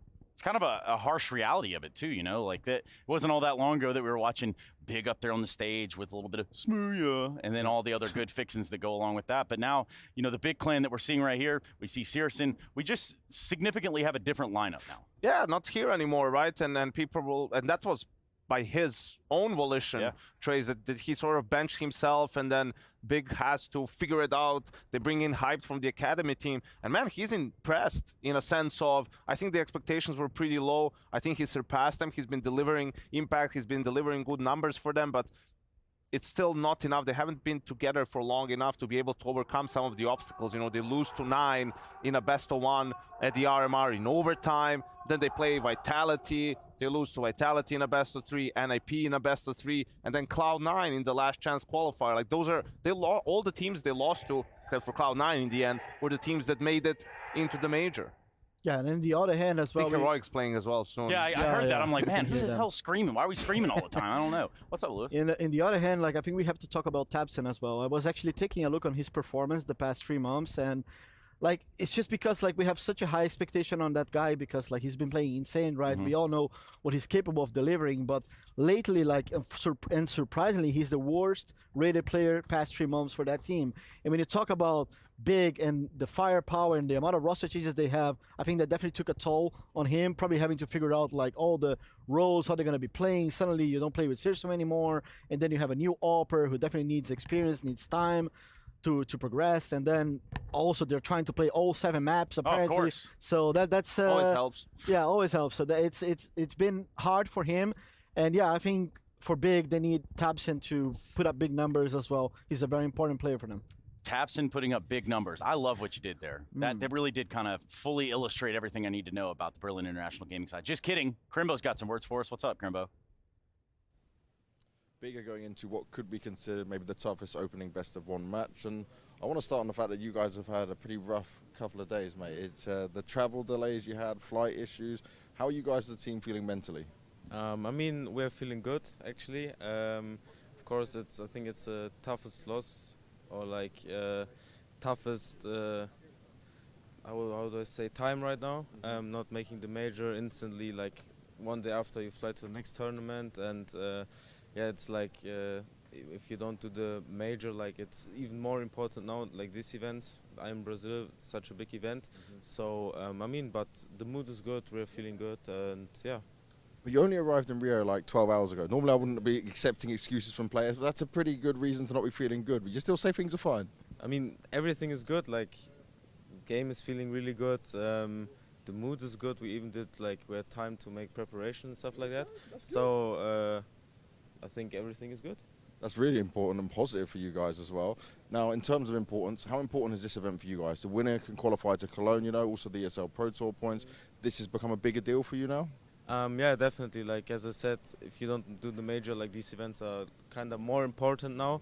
So yeah, we give our best. Like we win 2 matches here on playoffs directly. I mean, we got a really tough bracket. Mouse and the winner is Heroic or 9. So yeah, like it's not going to be easy, but we have to grind. And how do you rate Mouse at the moment? A good competitor for you? Yeah, definitely. Like always, I would say it's for us the most domestic matchup. Kind of team terms, like the org was German. I mean, the org is German, the team isn't anymore. So yeah, and the history, like it's always great matches, and they're good form right now. They many good teams like kind of struggled at the MR, but they beat FaZe in the 2-2 game, I think it was. So they're good right now. Well, let's see if we can get the job done. Crimbo, thank you very much, man. Good luck. Yeah, I don't think he's shying away from the obvious there, that Mals are on a good one right now. They've got to be feeling good in the Mals camp, but for Big, is this a case of identity? Again, do we see that kind of happening within the confines of Big? Well, I think for Big, it's not like the Cloud9 story. Like, obviously, they're disappointed with the RMR, but they don't have any time to feel sorry for themselves, right? Like, they're one of those teams that's around the top 10 mark. Well, actually, they're ranked 19 right now in the world, but you want to get those points. I don't think they'll win this event to qualify for Cologne, but they want to win a couple of best of 3s, get some points, move up in the rankings so they can be there for that tournament and just sort of bounce back after what was a really rough RMR. Yeah, and I'm looking at you, Lewis, because, you know, with the videos coming out in the best of 1, why are we playing Overpass? Well, that's a good question, Trey. It's just a guess. I just curious. Yeah, that's a good question because, like, actually, none of those teams are really comfortable on the map or like very popular from being good teams on the map. And I think for the Big side, I think I would put them as slightly favorites in this one based on just the last results on it. And actually, like, if you look at the HLTV, you can see that the stats might look great, but both of these teams, like, I think they played the map like 4 or 5 times past 3 months. So it's not like those teams will have answers to pretty much everything that's going to happen. So, and this is, as Crimbo said in the interview, like there's this rivalry going on between Mouse Sports and Big back home from being a German organization. There's actually more on the line than we expect. And yeah. Well, let's do this then. Like, what map would have made sense here if we did go look past Overpass, Yanko? I think Big was expecting Vertigo. Like, I think in the end, Mouse vetoing Vertigo, letting Overpass through, that could have been a little bit of a surprise. But yeah, interesting that we see Overpass with these 2 teams. For Mouse, also an interesting RMR. They were down 1-2. I mean, with losses, on Vertigo and Ancient to teams like Falcons and Bait. You know, those are neither of those 2 teams made. So it was strange. Then they played VP, who was, you know, I don't even know what was going through their heads and the decisions they were making. And in the end, 2-2 game against FaZe, and they take care of business. So again, another team that probably wants to ride that high and keep building up momentum. So tell me, in this world that we live in, you know, not some fallacy or some foreign planet that doesn't exist, Lewis, who's going to win this game? Like, is it Mouse Sports? Is it that easy? I don't think so. I think this is a very fair matchup between both of them. Like, both of the teams are around the same level. We actually saw Gabi giving a lot of instructions lot, back yeah. there, like with his book, and everyone was paying attention. So I think for the big side, they had close series at the RMR, but I have to give props to Mousesports for qualifying for the major. I think they have a young team with a lot of potential. We saw what Exertion is capable of pulling against that FaZe matchup, right? Like, and I think the individuals on the Mousesports, I think they could make a bigger difference in this one. I know Exertion is great. He's been playing great, but let's not forget about who's the best player on that team. Yeah. And that's Frozen. And he has been playing lights out this year in the last 6 months, you know, ever since this iteration of the roster came about. And still a very young player, has been around for a while, but you know, he is the driving force of that Mouse team. We're going to see if that comes true, Yanko. Obviously, we have to sit back and kind of relax and watch this matchup. It is Overpass. It is a best of one, and it is going to determine who moves forward in that bracket. Makes their life just a little bit easier. It's big taking on Mousesports at Rio. Thank you very much, fellas. I'm ready for this one. I'm hyped for this one. Big Maus in some way. Yes, a German head-to-head, of course, iconic and historic German organization Maus. And, of course, packed to the brim full of talent. Big, let's see what they've got for us. Starting on that T side. Chad, you've been taking a look, and in terms of expectations for Overpass, the desk already breaking down how unlikely you'd expect in a best of one, It is right? unusual, and in best of ones, it bang on right there. Having this conversation of a bit of a bogey map coming through is unusual. So let's see how this one pans on out here. As we do start with 2 pairs of Julies, one for Exertion, one for Torji. Well, Torji's a connector, Exertion's a short, so they want to munch up, but they're not going to get any action as all 5 from Big have made their way up long. There's U-tilt to boot, and their first port of call will be Frozen, lingering on the stairs of the upper bathrooms here.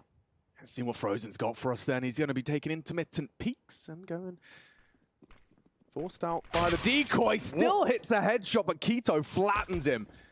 Good start. Good trade. Territory lost and information gained. Well, good use of a decoy there on the pistol round to simulate a flash there. Still able to keep things level, but now they're in full control of the bathrooms, but pinned on in. Torji will clear out connector momentarily. JDC taking glances towards Long, and Dexter, he's starting to rotate back over towards B here. So there are questions on this A defense right now because they are coming. Oh, that's one shot. JDC wishes he hit. Now gets info and a great headshot onto Crimbo. Flashed off, still alive, will be run down. Opts for Long as the flank comes through from Torji. Good opportunity, takes down Faven. And that's the bomb gone as well. Big, they need Quito to hit a heady, but he does not only find the one onto Dexter, clears out truck and scoops up the bomb. Will he be allowed to get into the site? Torji might have other plans, and it's a big frag back from the Hungarian. Awkward for Tabson. Has to force this, has to get the bomb. He needs them to fight him. He can't just hope for the peaks, but Torji will oblige right now and finds that third and final frag of the pistol round here. So Maus will grab this. Now, I want to kind of frame Overpass a little bit different to what people are used to with traditional maps of Counter-Strike, like a Mirage. I could have a conversation and throw a nuke in that pool. But when we're looking at Overpass, this map right here, T rounds, if Big get 4, par for the course, right? So every round they go on the T set, any position they have Maus where they could break their economy, it's an important point of the game. Which is exactly why, and we just saw a very considered big T-pistol, but like T-pistols on Overpass can be the difference maker when it comes down to a best of one on Overpass. That T-pistol can lead to 2 or 3. That could be, 75% of the par. And that's why now this follow through with Big, who I don't expect them to force buy here. They do things by the book. No, not at all. So this is why the decision, if they decide to force buy, which is not traditionally in the Big playbook, could have a lot of ramifications, right? Because then you're allowing Maus to likely get a clean 2-0, and then that first gun round becomes a big conversation. But while we have a bit of a technical timeout here, I love that interview from Crimbo. The show must go on, right? It was highlighted there that there's an opportunity to qualify for Cologne. How well they do at this event here will help them in the world rankings, even if they don't win the event. There's also the Intel Grand Slam kicking off. We've got CS2 at some point when we do make that transition over. The game's not ending, right? We're going to continue, and everything is pointing in that direction here. And I love the mentality from Crimbo coming out, who has been a high flyer for Big in recent times. Something that I wanted to bring up as well. Hyped, the man right next to him here on the screen, taking over from Sirison, has been in this team for about 2 months. They played 67 maps already. Wow. 67 maps already. So they're playing more, like on average, more than an official a day. It's crazy, right? So we've got BH, which is before Hyped, and we obviously have AS, which is after Sirison, right? So that's the 2 life cycles of this team. Yeah, it's crazy, right? So they have taken the conservative approach as expected here, so they should be farmed up. A kill would be great for Big 2. That would be a dream. A plant, I think they'll be celebrating. Let's see how far this one goes. Are they going to try and go A and let the bomb plant B? This is a classic strategy. Honestly, this is like my kind of call. This is what I like to see. I don't expect JDC or Exertion to fall foul to this one, but it is a bit of a matchmaking wonder strat. And when you've got nothing, truly nothing, I mean, a Desert Eagle, great. Keto equipped with that. Splurging, isn't he? Yeah, well, he had a couple of extra frags, you know, spent his pennies, and now they've been spotted. Help me. He hasn't seen the bomb, and JDC, I'm just looking at that dot. I'm looking at 0 on that mini-map. That's all I'm interested in here. And there goes the hopes. Hey, boys, we got the bomb. It's down in Monster if you want to come on over. Oh, here we go. Look. Oh, so much cash. Just a lovely, tasty $1,200. And he wants more. Thank you very much. Exertion puts himself on the board. First 3 frags we've seen from him, and 2-0 to start. Now, there's a question. He has 5K right now. He could drop an AWP across to Torji if they want to get that out early, and that's not going to happen. He's already invested in nades. So we'll cancel any of those possible conversations. What is curious, though, is Big are going to buy up, and Hyped is going to operate here with a scout. Now, we understand the importance of scopes on a map like Overpass, and it's going to help with map control. A tag is going to be worth its weight in gold because the buy from Mouse, right, it's this bonus. You got the Famas in the mix. It's only 1 M4. So right now, Big have the weapon advantage here going into round number 3. Yeah, these scouts just need tags. And it seems for now, Torchi's happy to go aggressive as well up on long side to take that control they're going for.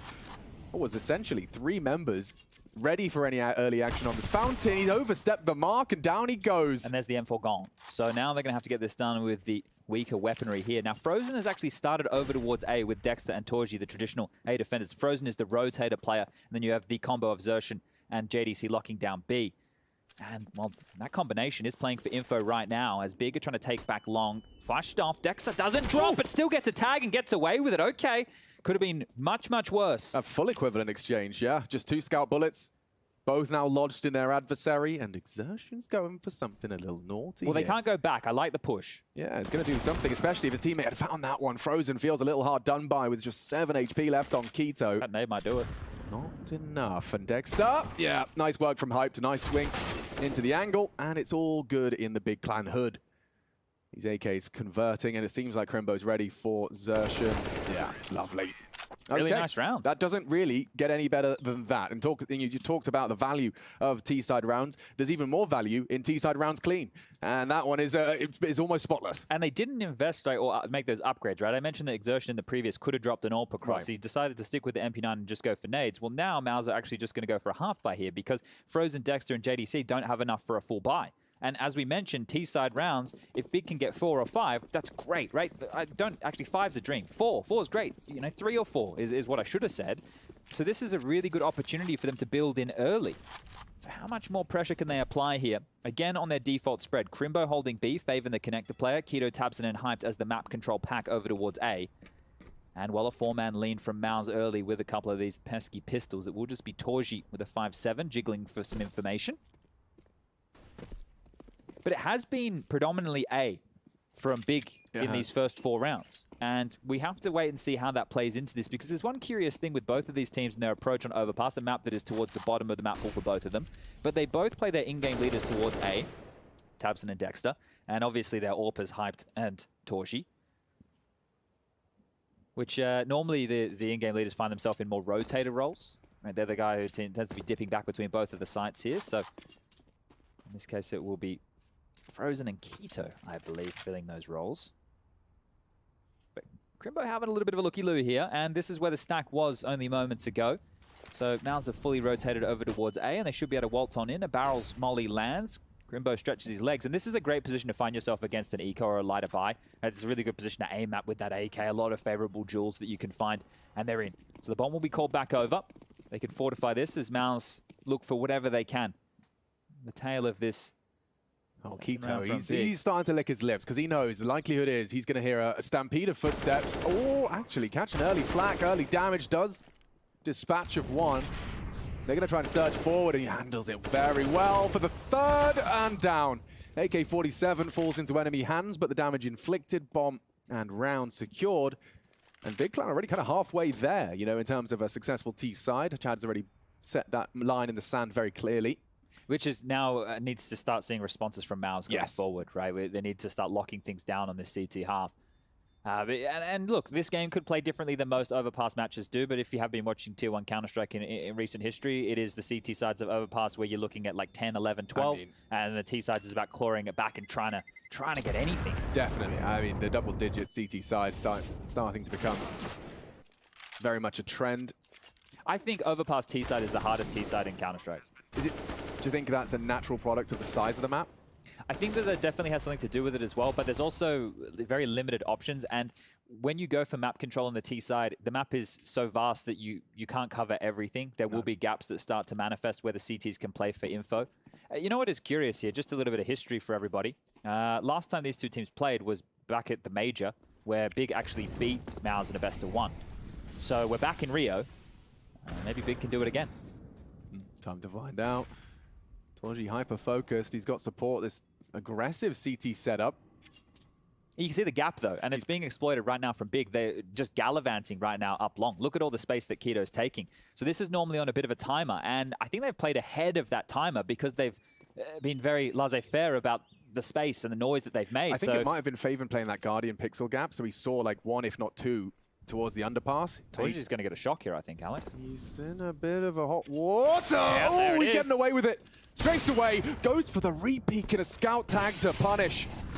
He's alive and kicking, and so are Big Cannon's chances of a third consecutive. On the way in now. Flashes to support. Keto to take bank, and Dexter already spanks onto Tabson. From behind is Faven. He could be set for success here. Dexter trying to focus his attention towards the site. Disrupt the plant, can't find much. A tag already from Hype. His scout has connected twice, and now the finishing blow from Faven. Should be traded here. Exertion needs to find this. No, he's not going to do it. Double up from Faven. That's the round. They have to save. Jeez, he doesn't seem interested in saving. He wants blood, and he does deliver a headshot. Oh, the plant. Yeah, back turn onto Keto. Good find from the tight corner. Should see a trade from Torji. And it's Hyped with a scout with a chance to finish. He can't hit the jump shot. Flash off, and he finishes the job. Only one-on-one. Light on time. No kit. No hope, and Hype looking for the close. It's perfect work from that scout. He only has 1 frag, make it 2, but he hits every shot he takes in that one for a 3rd in a row on Big. And he goes down with the bomb right there, but this is great. They have 10K and a couple of players right now from Big to invest. Mouse have lost those 3 consecutive rounds that you're talking about there. The fact that Long has been abused will now have to play into the game. They will have to send someone long early to make sure that those plays can't come on through. And the fact there was no trade here, it was difficult, right? Faven playing in the divider position, turns on a dime, takes an Exertion, and I think that is the difference maker of the kill. Sure, the pressure early was great. You saw Torji get caught off guard completely, and Cyclone is going to call a timeout here to have a bit of a chit-chat, because this is a problem, because now Big are the ones who are controlling the tempo of the game. So Mouse are the ones who have to decide, well, how are we going to stop this? And a way to do that is like an aggressive CT maneuver where you just stand and bang and you hopefully win and either put them into a mid-round or just obliterate them at the start. But Big are controlling the tempo and the pace of this, and it's great to see. I want to dip back into, well, not ancient history, but history of that Rio Major as well. Mouse, they made it to the semifinals last time they were here with this very roster. So I'm sure they were hoping to get back into another playoff appearance. And they are in a group where, anything could happen. We do have, I have to open up on the deck. So we have 9 taking on Heroic, right? And the winner of these 2 respective matches will be playing each other later. The losers, as we discussed with our previous best-of-1, same scenario. And I think that a 2nd round matchup against 9 or Heroic, I haven't even checked how that B-Stream game is going right now, is going to be difficult regardless. Both of those teams in the Legends stage for the Paris Major. Hold your horses. Exertion's got an AK. And a very hot hand. It's actually ice cold. He's got... It was a good idea. He needs those hand warmers. Bring them back. But yeah, no, all good. Well handled in the end there, just the 1 casualty. Big do find 4, and find it early. I mean, we understand that Cyclone called that timeout just to remind them. Oh, look at Crimbo. Oh, he's being they're happy with how things are going. I like this kid. He's got a bit of swagger about him, doesn't he? I feel like he is going to be not only a franchise player for Big, but he is going to be, you know, the new beacon of light for German Counter-Strike. Yeah, for sure. With the way he's been playing as well. And that's the thing, when don't look at Crimbo and we go nuts about his mechanics, it's about his decision-making, like the way he plays in the clutch. You've seen his clutch recently exactly. as well? Ooh, that 1-on-5. Yeah. Anubis as well. Dude. It's your licking your lips, doesn't it? Look at this. So Mouse trying to play ahead of this, expecting after all of these A maneuvers, Big to try something a little bit quicker over towards B. That won't be the case. Crimbo will be warded off with the spam, down to 30 points of health. So Mouse have started with a 4B opener. And Dexter, the only man on A right now, is that canary in the coal mine. Yeah, just wanted to reiterate as well, that B stream is very easy to access. You know, tabs exist. Some of you are rocking that dual monitor. Just throw it up. It's ESL_CSGO B. Just throw a second letter of the alphabet at the end of that URL, and you can have both rocking and a rolling. As that game is, it looks like it's equally as close as ours. You can see this decision being made right here, but they need info because A, they don't have a whole lot. The B hit hasn't come through yet. Toshi's searching forward. Will free up the rotation of Frozen, who is already back over towards A. JDC being quite low is problematic here, is of course big with some geeky nade lineups. This is a really avant-garde post from Torji, and you can see Tabson is not prepared for that. Good opener. That's what Torji does best with the AWP, right? He's definitely not finding the same impact as other top 10 AWPers, but if you can find openings, that's key. Especially given what we've been talking about. Mao's looking to find a way back into control. Well, they've rotated him away though, Alex. JDC's low on the site. Exertion disconnected from this. If they walk through Monster, JDC might just fall on over. Oh yeah, with that HP, I mean, he's at such a significant disadvantage. What is JDC to do? Oh, spotted, gets the info, but he's going to be run down, still contributes. Frozen finds the double bomb loose and needs to play for time. They have to plan. They've got 20 seconds. Crimbo has no health, and I think Faven's got no hope in this one. Going to be the save here on the AWP for Crimbo at least. If Faven can do some damage, another kill would be great. Holding onto the AK is also fine, and can't find that damage. So Exertion deals with it. Will scoop up himself a bit of an upgrade here, and that'll be it. So Mao's finally breaking the streak of 4 consecutive now. Great from Torji to start, but could have very well spiraled out of control if it wasn't for Frozen. Yeah, that rotation, I think as soon as Torji goes down, he was hightailing her over towards that B side of things. I was just trying to follow his dot on the minimap, and as I looked towards that JDC fight, he appeared from the heavens. So bit of a godsend right there for JDC. Yeah, got there quick enough. It was all about just his read and pacing, and of course, that's a picture painted by the comms. This is what we're talking about here. Just in time, isn't it? And you can see that angle he's holding as well. So well handled. Yeah, a couple of seconds on that, and the bomb goes down. You've got an awkward retake on your hands. Very well handled in the end. But Big is still in the driver's seat here, Alex. If they're able to win this one back, they send Mouse into that tumble dryer. CT side, the economy, everything costs just a little bit more. You got to pay taxes. See how far they get with this one. Torji's trying his luck at this again. There's long aggression. He loves this angle, and there's a good reason for it. 2 for 2 in openings, as he seems to have taken the memo of taking some early aggression. Cut Big Clan out of the round early. Operating at a large disadvantage now. Xertion finds Crimbo. 2 of the sharpest tools of the Big Clan shed now dulled. And a good one out of height. Quick snap towards the Monster player. Mainly lull them into the false sense of security about that Monster push upon the smoke fade. And JDC still occupying that. Frozen's rotated in and done so deep. Want to go off the flash. It's hard to brute force your way into this. Heaven smoke to be lined up, a flash as well, and he can molly for barrels if he wants. Frozen. First contact. Need 1, gets 2. JDC provides the support and hype despite the great shots and hopes of more. You see the flashes there as well, so I'm not sure how badly blinded they were by that. There's always opportunities where you play with the second flash and you're turning as you come in, right? And you get partially blind, but that could be part of their pathing with a pop like that. Regardless, they won't break in, and they will just have to walk away with Hype's AWP again. Now, there is still a little bit of cash left over for Big here, when you're going to see the loss bonus of, what are we looking at, 1900 coming through into the next. So Hyped can drop. There should be enough for Faven and Crimbo just.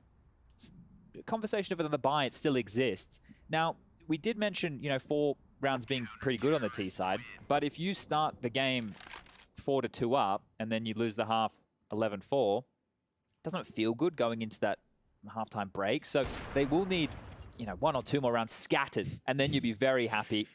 No, I'm just putting myself in his shoes. He's had 2 opening deaths, back-to-back rounds, and you're just starting to feel like Torji's got your number. He's in your head, like short pipe, and now he's long. Where can I go? Where am I supposed to go? He's not necessarily to be at fault of that one, but you can see how that's going to get, under your skin. Okay, well, Gob here, who he's probably trying to defuse that bomb. Yeah. Actually, we were just discussing. He's probably talking to him directly, or rather, he's not saying his name. He's talking to the whole team, but he's specifically talking to some of the individuals, if you know what I'm saying. Well, that's the key right there, because just moments ago, we're saying Big was still in control of the tempo of the game. Well, that's shifted now, because all that talking that Cobb was doing before they started, it worked to get them the 4 rounds out the gates. Now, they need to really fight tooth and nail and kind of deal with these opening positions of Torji here. So, a flashbang's always pretty good for that. Yeah. You only have so many of those, though. So A valuable resource. You run out of them quite quick these days. In fact, days. speaking of, there is a distinct lack of them for Big in this one. They're going to have to make this one work with a grand total of 4 flashbangs. That's a lurk smoke deployed here towards Monster, so it does give them something to condition with, right? It forces... Okay, tabson with an opening this time round. Frozen pokes his little head up on the boost, gets absolutely dismantled, and now they want to continue to apply some pressure. Dexter from nowhere. In-game leader on in-game leader action finds the trade, but Faven 2 burning down. This one, back and forth, a bit of a slobber knocker right there. I mean, straight off the timeout, right, we do see a pace change, and it's going to keep going. Crimbo, how ready are you? Upon the fade, he's gonna looked away, and now that's gonna be a huge gap and a huge flow of information. Who is over on that side of the map? Torji. He's gonna be getting that info now. Exertion confirming it, being very diligent to ensure that it's not misinfo, bad info, because it will heavily influence how Torji approaches this one. He's leaning long. Quito to try and be the way in for Big, playing that banana angle. He's expecting to see a head-to-head with the Orpers. Hyped! Oh, does hit the shot. Not bad, but just through the corner of the box. The dice. Snake Eyes as Torji's the one to connect. The double from him on the AWP. Clean as you like. As again, it's Torji's impact that will convert. And not through an opener. Through mid-round being isolated on the site on his own as that fight's coming. So a couple of flood pieces of utility there as well. That molly not quite landing behind the dice box. And that shot, well, that maybe should have been the death of Torji right there, shouldn't it? But great work dealing with them as they try and get ahead of the B defenders, but not to be the case. And Mouse back into winning ways, 5-4. And finally, Big will be brought down to just some pistols here. It's going to be 4 Deagles and, well, poor Hype just on a Glock. He wants to get that AWP out again as soon as humanly possible. Torji aggressive here. Might want to start dipping on back. You've signaled off the AWP. You don't have a lot of help here, Torji. This is the classic overcook and the pooch type situation. And problems now as Dexter will try and ward away a few, deals with that Glock, and continues just to aim map, but will go down. And Quito, look at this, springing to life. Could be the difference maker as Exertion plugs this hole once more. Tabson doing a lot with a little. Just the Deagle. Double from him. Quito looking for his second as well. Ready for JDC and good to take the angle. One-on-one emerges. Tabson catches Frozen on the clear, and now he's on his way for what could be 4. A high impact round on just the Desert Eagle. Tabson, we were talking about his frustrations. Now he's looking to wipe that slate clean and launch Big Clan back into control. He could be anywhere. JDC's gambled on this being the A play, but now that's not the case. The bomb's gone down. It's a long rotation back over. Tabson doesn't seem aware of this, so he hasn't repositioned anywhere too crazy, but JDC doesn't know that. He's expecting heaven. Little timing and the close. Tabson stone-faced as he secures 5.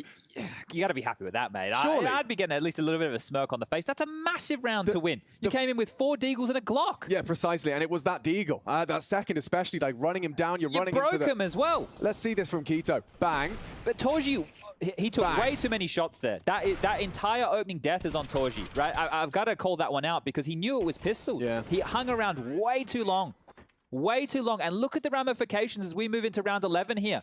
It now is the eco on the other foot. That one really stings, and it didn't have to be like that.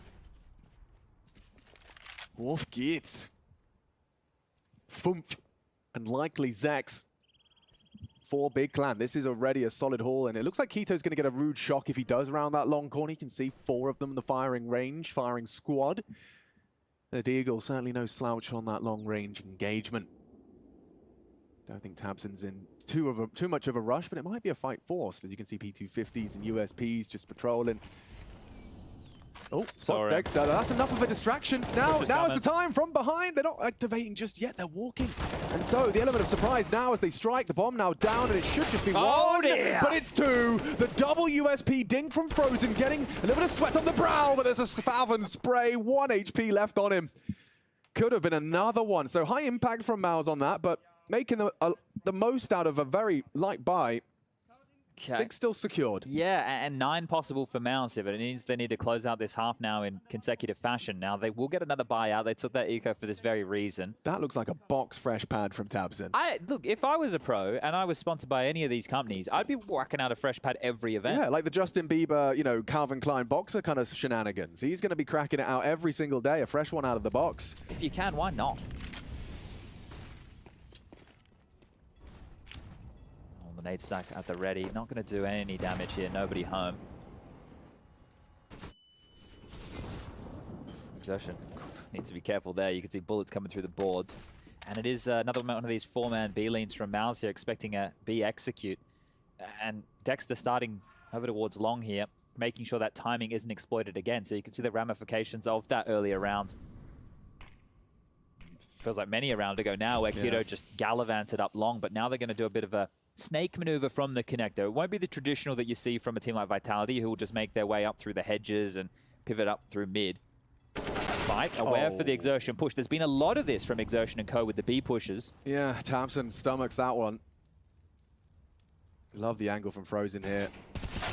And that's Keto straight to the head despite the elevated position. Crosshair adjustment, not too shabby. Let's see what you got for us, Dexter.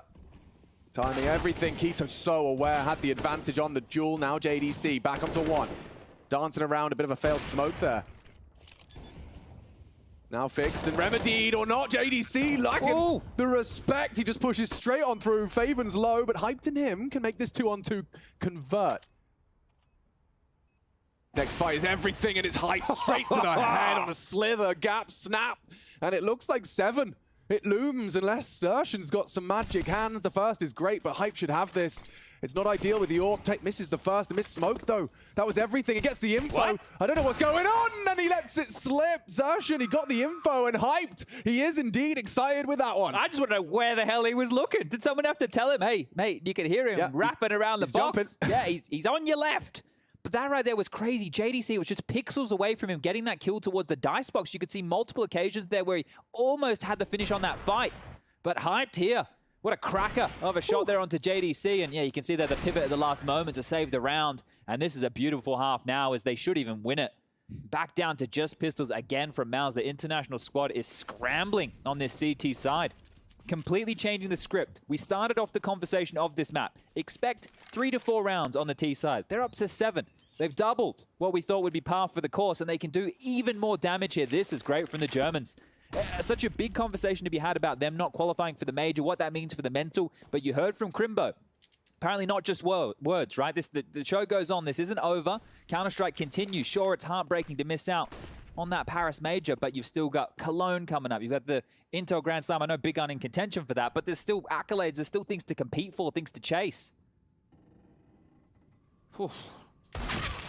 There you are. Good headshot from the aforementioned Crimbo. And yeah, I mean, incredibly mature for his years. Advancing into a nice, perfectly smoked site. You can see a nice little angle from Torji that's not going to be too rewarded. Faven using that Mac 10 to be nimble. And well handled from Frozen there. Just the toes, gap in the smoke. And there's another one from Zershin that's just slipped out of his hands, and his opportunity, will be punished. That's clean. Beautiful. Crimbo just swivels into his triple. I'm just thinking about, you know, the string of rounds as well. This is where the round timeline really paints the picture. You get the pistol and the conversion from Mouse. They go into the first gun round with the bonus guns. They lose that, and then they have to take an eco. And then they lose the next gun, and then, well, you know, you all know how it goes. Then they get back into winning ways. They win 3 on the trot.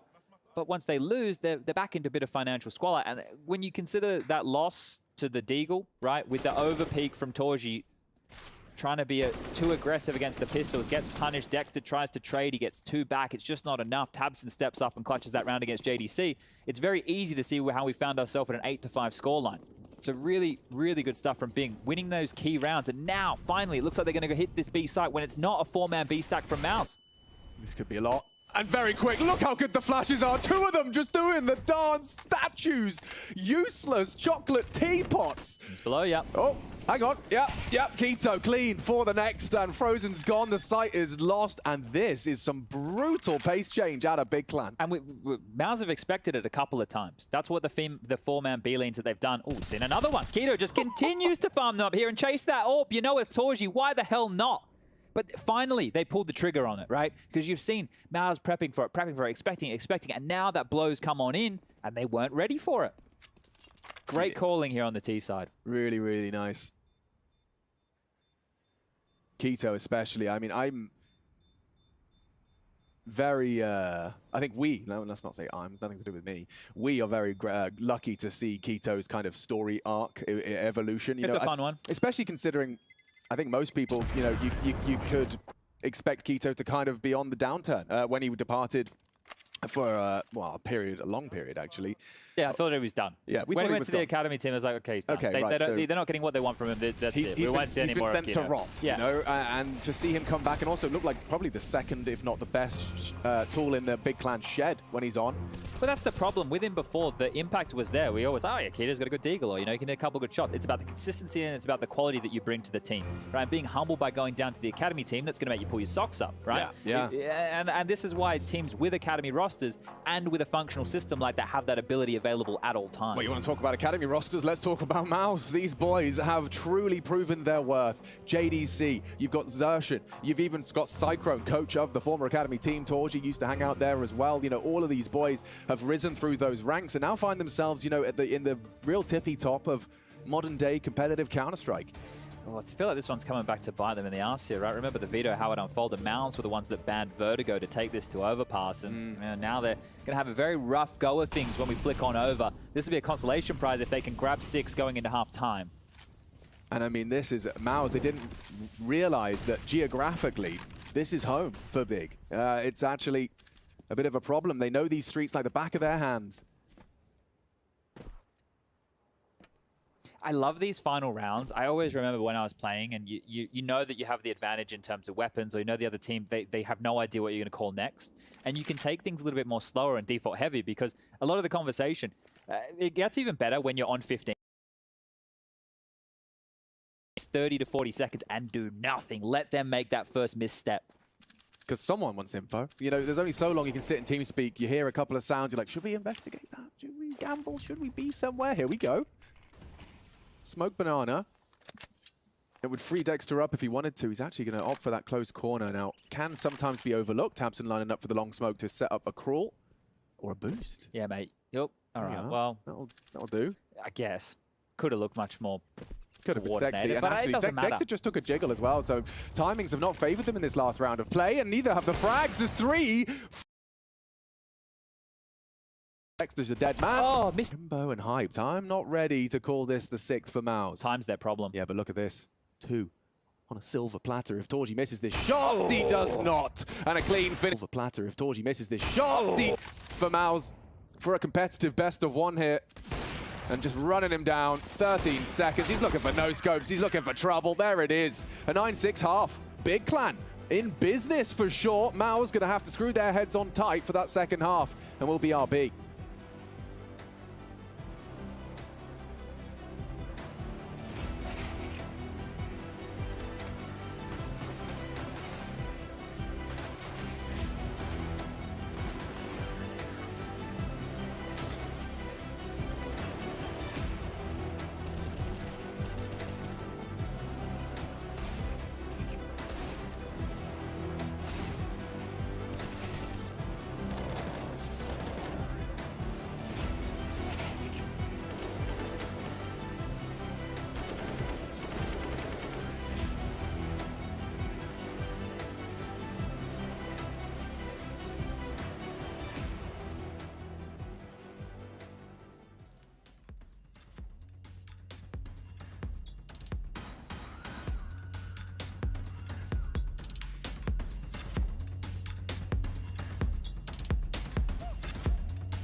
We are live in your eardrums all the way from Rio de Janeiro, the southern hemisphere. It is warm, it is delightful, the people are friendly, and the Counter-Strike is kicking off with a bang. All the games going down. We've got some best of ones to start off, just to whet your appetite. I've got Chatty B in the seat with me. We're not sharing a seat, we have one each. And yeah, we're ready for Overpass second half, and an interesting turn of events. Big up after a T side to remember. Mouse, look at the odds, in fact, being doubted by 1xBet as well, despite coming in as a little bit of a favorite. I want to make this worse for Mouse fans out there. Mouse lost the CT half, but they won the pistol. Yikes. So it says an awful lot about just how good Big were on that T side. And Tabson at the ready. Shadow spotted. Headshot comes on through, and he might grab a couple more, but JDC will trade. It's a lot of info. They saw the bomb there on the radar. Oh, the bomb's down again! Faven! Faven's P2K snappy! That is naughty. And already Frozen and Dexter wondering where their teammates just went. They've evaporated. Full Thanos clicked out of the server. Go on, give us more. I'm changing my pistol. I'm trying it out. He's making the P2K look good. I mean, obviously it's an ugly pistol, but he's making it look beautiful. Frozen in a 1-on-4 with a P250 and a smoke. 50 seconds left on the clock, and a lot of hope right now as he would have to pull off an absolute miracle here. This is going to be double digits for Big in one headshot's time. He gets his first opportunity. Faven wants a little bit more, and he'll get it. What a massive round, and that is going to put a smile on Tabson's face, finally.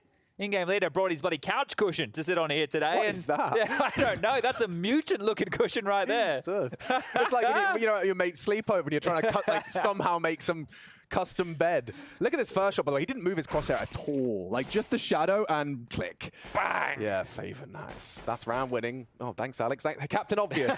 Maybe game winning, though. Change him a nickname. That's better, Chad. Yeah, that sounds about right. This could be game winning now, because you take a look at his Mouse who have stomached this full eco with a flash. They're going to brave the flames. So much damage being done. And I feel like I don't want to... Oh, it's a missed monster smoke. You don't see that happen too often. It was part of the plan, you see. Of course. I want to return to a couple of odd features about this best-of-one matchup. First, that we found it on Overpass. This is a little bit funky, and Mouse are the ones that opted to take it here when they had the choice between this or Vertigo. Maybe they saw something in the big loss to Vitality on this map they thought they could exploit. And then the second is just one round when Mouse was starting to mount the comeback with an indecision, not an indecision, a bad decision. It was a bad decision from Torji, overstaying his welcome with the AWP, losing that. And then it wasn't the AWP that lost the round, it was the scramble to make sure they didn't lose too much more that cost them an awful lot. Yeah, Keto and Torji have been the participants that have taken the most opening duels, regardless. That's 6 each, and both actually with 4 successful opening duels. You're referencing, of course, one of those ones where it was a death. A death. Yeah. And it was Tabson who found him coming through a smoke. Or was it? No, it was Keto who found him coming through a smoke, and Tabson got the rest. But a timeout taken here, and this one was called by Big. Now, they are in the driver's seat right now. You could see there Godby putting his hand on Hype's shoulder just to have a conversation, because they could have gone for a couple of upgrades themselves, but they're also opting to swim down the river of this bonus round. But how will they deploy these MP9s, the FAMI, and that 1M4? Because when we go back to Mauser's bonus, Torji got picked off very aggressive long. And I'm reflecting on that first half a little bit and just comparing. And I can't help but feel as well, things get worse for Maus when you start thinking, oh man, would this have happened on Vertigo? You know, like, I don't know. Those are the disgusting thoughts. Get it out of your mind now. Yeah, right. Get it out of your mind now. We do have an interesting 3-2 division of labor for the CTs at this point. And I expect we're going to be seeing either Keto rotate through. In fact, he's already considering it. Can we look just quickly, rush the 1, 2, 3, 4, 5, 6, how passive Frozen is? Look how passive Frozen is. Like, he's not investigating B at all. So he's very passive on his anchor role here, which makes things a little bit more precarious for JDC. But speaking of precarious, Tabson steps on out, spots one. He could be in trouble here. Exertion is close. Oh, this is wide swing. Yeah, it was off the flash, understandable and justifiable. He doesn't know Exertion's close if he's doing that. No, he doesn't. And does now. Yep, that's perfect. Info, Tabson, ready. Nade, little shy. Full util dump. You can see Keto really got his speckles up after that one. And now we do see a couple of taps just shy of the mark. Already, Long now occupied by Maus, and it's a known quantity. Exertion confirms toilets alongside is his. But they've done a really good job of delaying. Yeah. Right? They've delayed an awful... We've got enough time. Exactly. So now they can turtle up and these MP9s don't become such of an issue. So even though they didn't get the fights they were looking for, they did enough to ward them away. And this boost with the silenced M4 might be good for 2. I love this boost. X-ray very misleading there in that moment. Tis, but check this out. Look at all the time in the world to spray that down. No response, and a nice timing on the incendiary. Spots them. They have disrespected it. Got the timing through. This is the commitment. Hyped up front and personal with the MP9. Needs one. Keto times it perfectly. Upgrades to the 8K. Can't quite snap onto Torji, but still 14. They need frags and they bloodshed. Crimbo ruins it all. Frozen's too far away. This one's done. Yeah, I mean, he's just detached from the pack. His job was there for the finish, for the clutch once that bomb goes down, but it's Crimbo just disrupting order with that MP9 push. And a lovely handling of business there from Big. Oh, we got to check He's happy, but Gob is really on cloud 9 right now. You have to be, and I love the responses there. I thought that Tabson was very brazen with that wide swing earlier, but it all worked out perfectly here. And I feel like Maus are screwed because the same conversation still exists. This is very difficult for the T side. Big just won some key rounds and did a great job on their T half. It's difficult for Maus to replicate that at all. It's not going to be an easy task, and now we turn to Frozen, who has to be the hero. Yanko praised him in his, well, star status in this Maus roster. They're going to have to give him a little bit more than praise right now if they want him to scoop up around with this saved AK. But he has to be an opener. He has to be a difference maker somehow. A trade, an opening frag, something would be really nice here to help Maus get reignited into this matchup. Let's see what the mission is. Maus in pursuit of some glory, and with Frozen equipped with that one-shot headshot Kalashnikov, they're going to let him go round first and slinking through the toilet. It's a very passive hold, I imagine, by design. Well, this is, yeah, exactly. When you know that you're up against likely an eco with one saved gun, this is what we would consider an anti-eco setup that also started for B, because B is the quickest weakness on overpass. Okay, hold on. Good flash. It's giving them some space and some info, even some lethality. Go on, Xerxes, you got any more for us? He does have damage onto Tabson, still half health. One more Deagle could do it. Tipping further, Dexter delivers, and into the site they go. We got nades and mollies for Torji's this. planting. Could get interesting. Too Still late. that AK on Frozen. Bombs in. Rifles found. Torji's trying to slip away or not. Actually going to play forward of this one. Dexter burns to a crisp. Nice from Crimbo. Should have a good shot at more. It's Torji on Crimbo. That cross is everything. JDC and Frozen, they're playing toilets. They're playing time. They're boosting. It's just Torji. Oh, spotted. Gets two. Knows where they both are. Faven has a smoke. Could do something with this. Frozen, can you deliver? This smoke makes this round so hard for Maus. What are you supposed to do? They're already defusing. Just counting in your head. 3, 2, 1, nothing. Frozen, good find! A second too late on the double spray. That is extra salt in the wound. Damn, that was close. Tabson's not happy with how that one unfolded right there because it shouldn't have got that close. Those two A defenders, Tabson and Hype, Tabson's having a real conversation. He's like, listen, bro, that can't be happening. They cannot be getting that much space up on us there, or you can't be giving away that kill. This is millimeters away from disaster there, man. but they do hold on. They will convert. Sure, you've got those frustrations, but you're 3 rounds away from putting Maus away here, and it's going to force a timeout from Cyclone, who's got one left in his back pocket. But this man, he always seems quite calm in his demeanor. Right? He's a big lad. He's a scary-looking lad, but he looks and talks. No, he doesn't look. No, he's a teddy bear. He's a teddy bear. He looks like he's having a, well, not a great time at the office today, I would say. Things are really not unfolding how they would have hoped. I mean, you know, this is so deep of a hole, and yes, you're it's right. a best of one. I think Maus are incredibly talented, but I think they might be in too deep of a trouble at this point in time. And they haven't even started to notch out, well, that's hard because we've only had 4 rounds in this second half, but they haven't even started to notch out what could work in this T side. So you got to kick it off here as Crimbo will lob out that monster smoke. We'll follow this one through the skies. It will land this time round. Let's see if Dexter can rustle up anything. A little second wind from Maus. Good flash. Look at that flash height. How does he have the trust to get away with that one? Maybe Tabson's going to be overlooked. This is a very forward angle. Tabson. Surely he's dead. Fire. Alex. Playing with fire. I'm not sure who wins this. Tabson gets it. Lovely. How's he pulled that off? That'll do. Where's he come from? Yeah, exactly. I think they're using teleportation technology, sir. Okay, well, now the tussle on towards B, and Faven's happy to give up monster control. He's playing from Sandbagger. Well-placed molly here from Crimbo will force him to the left side of the pillar. Defensive smoke. This is looking great. He's playing this very well.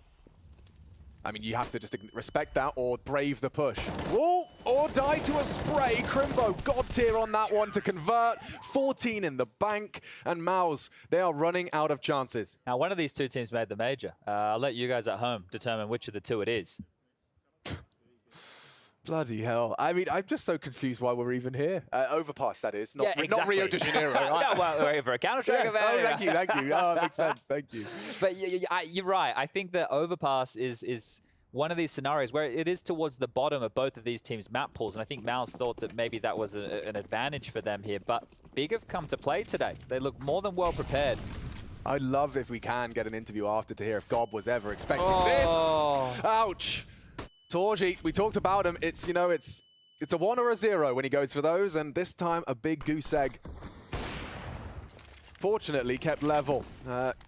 Tabson delivering onto that frag. Traded by Dexter.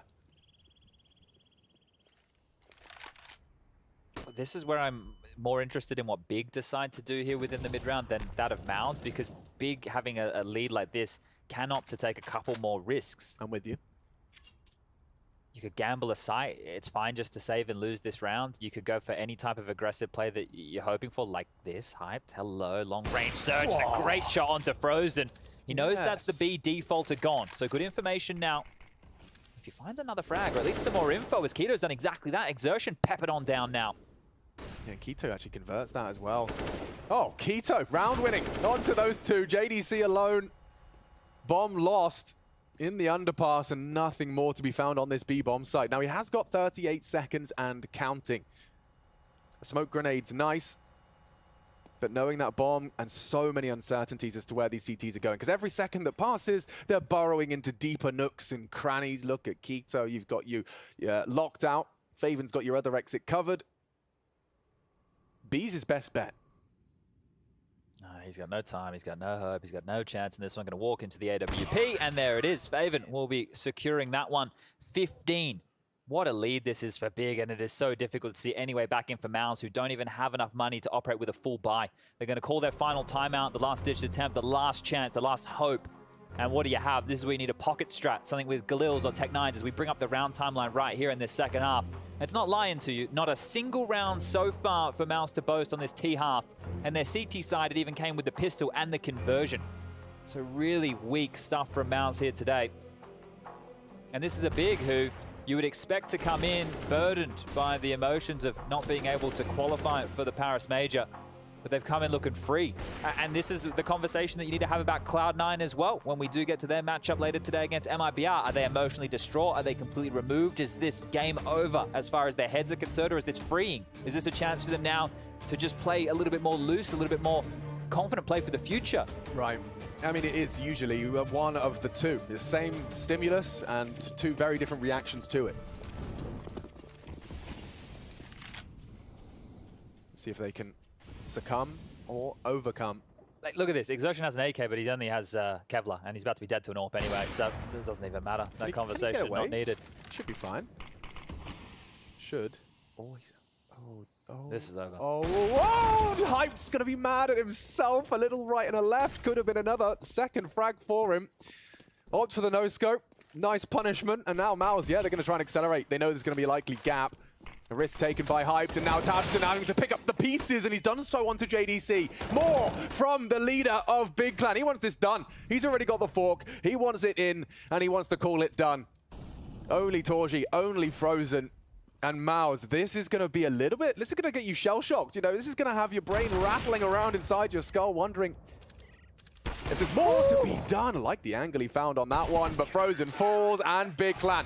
A convincing debut as they arrive in Rio, and it's all smiles as the Germans do themselves, do themselves proud. That's a big result and an impressive recovery on a map we don't often get to see them on. Yeah, and you see the contrast there, the shake of JDC's head. This is Mouse just getting absolutely bamboozled, blown out of the server here on Overpass. This will set Big up for a matchup later today, likely against Heroic, who are leading currently over 9 in our B-Stream game. You might be able to catch the tail end of that as we catch the fist bumps here. Great showing from Big. They got to be happy with this one.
Yeah, that's right. We did the conclusion of this matchup here, and it does put Big on top of Mouse, and boy, was it a one-sided affair. I welcome you back to the Intel Extreme Masters in Rio 2023.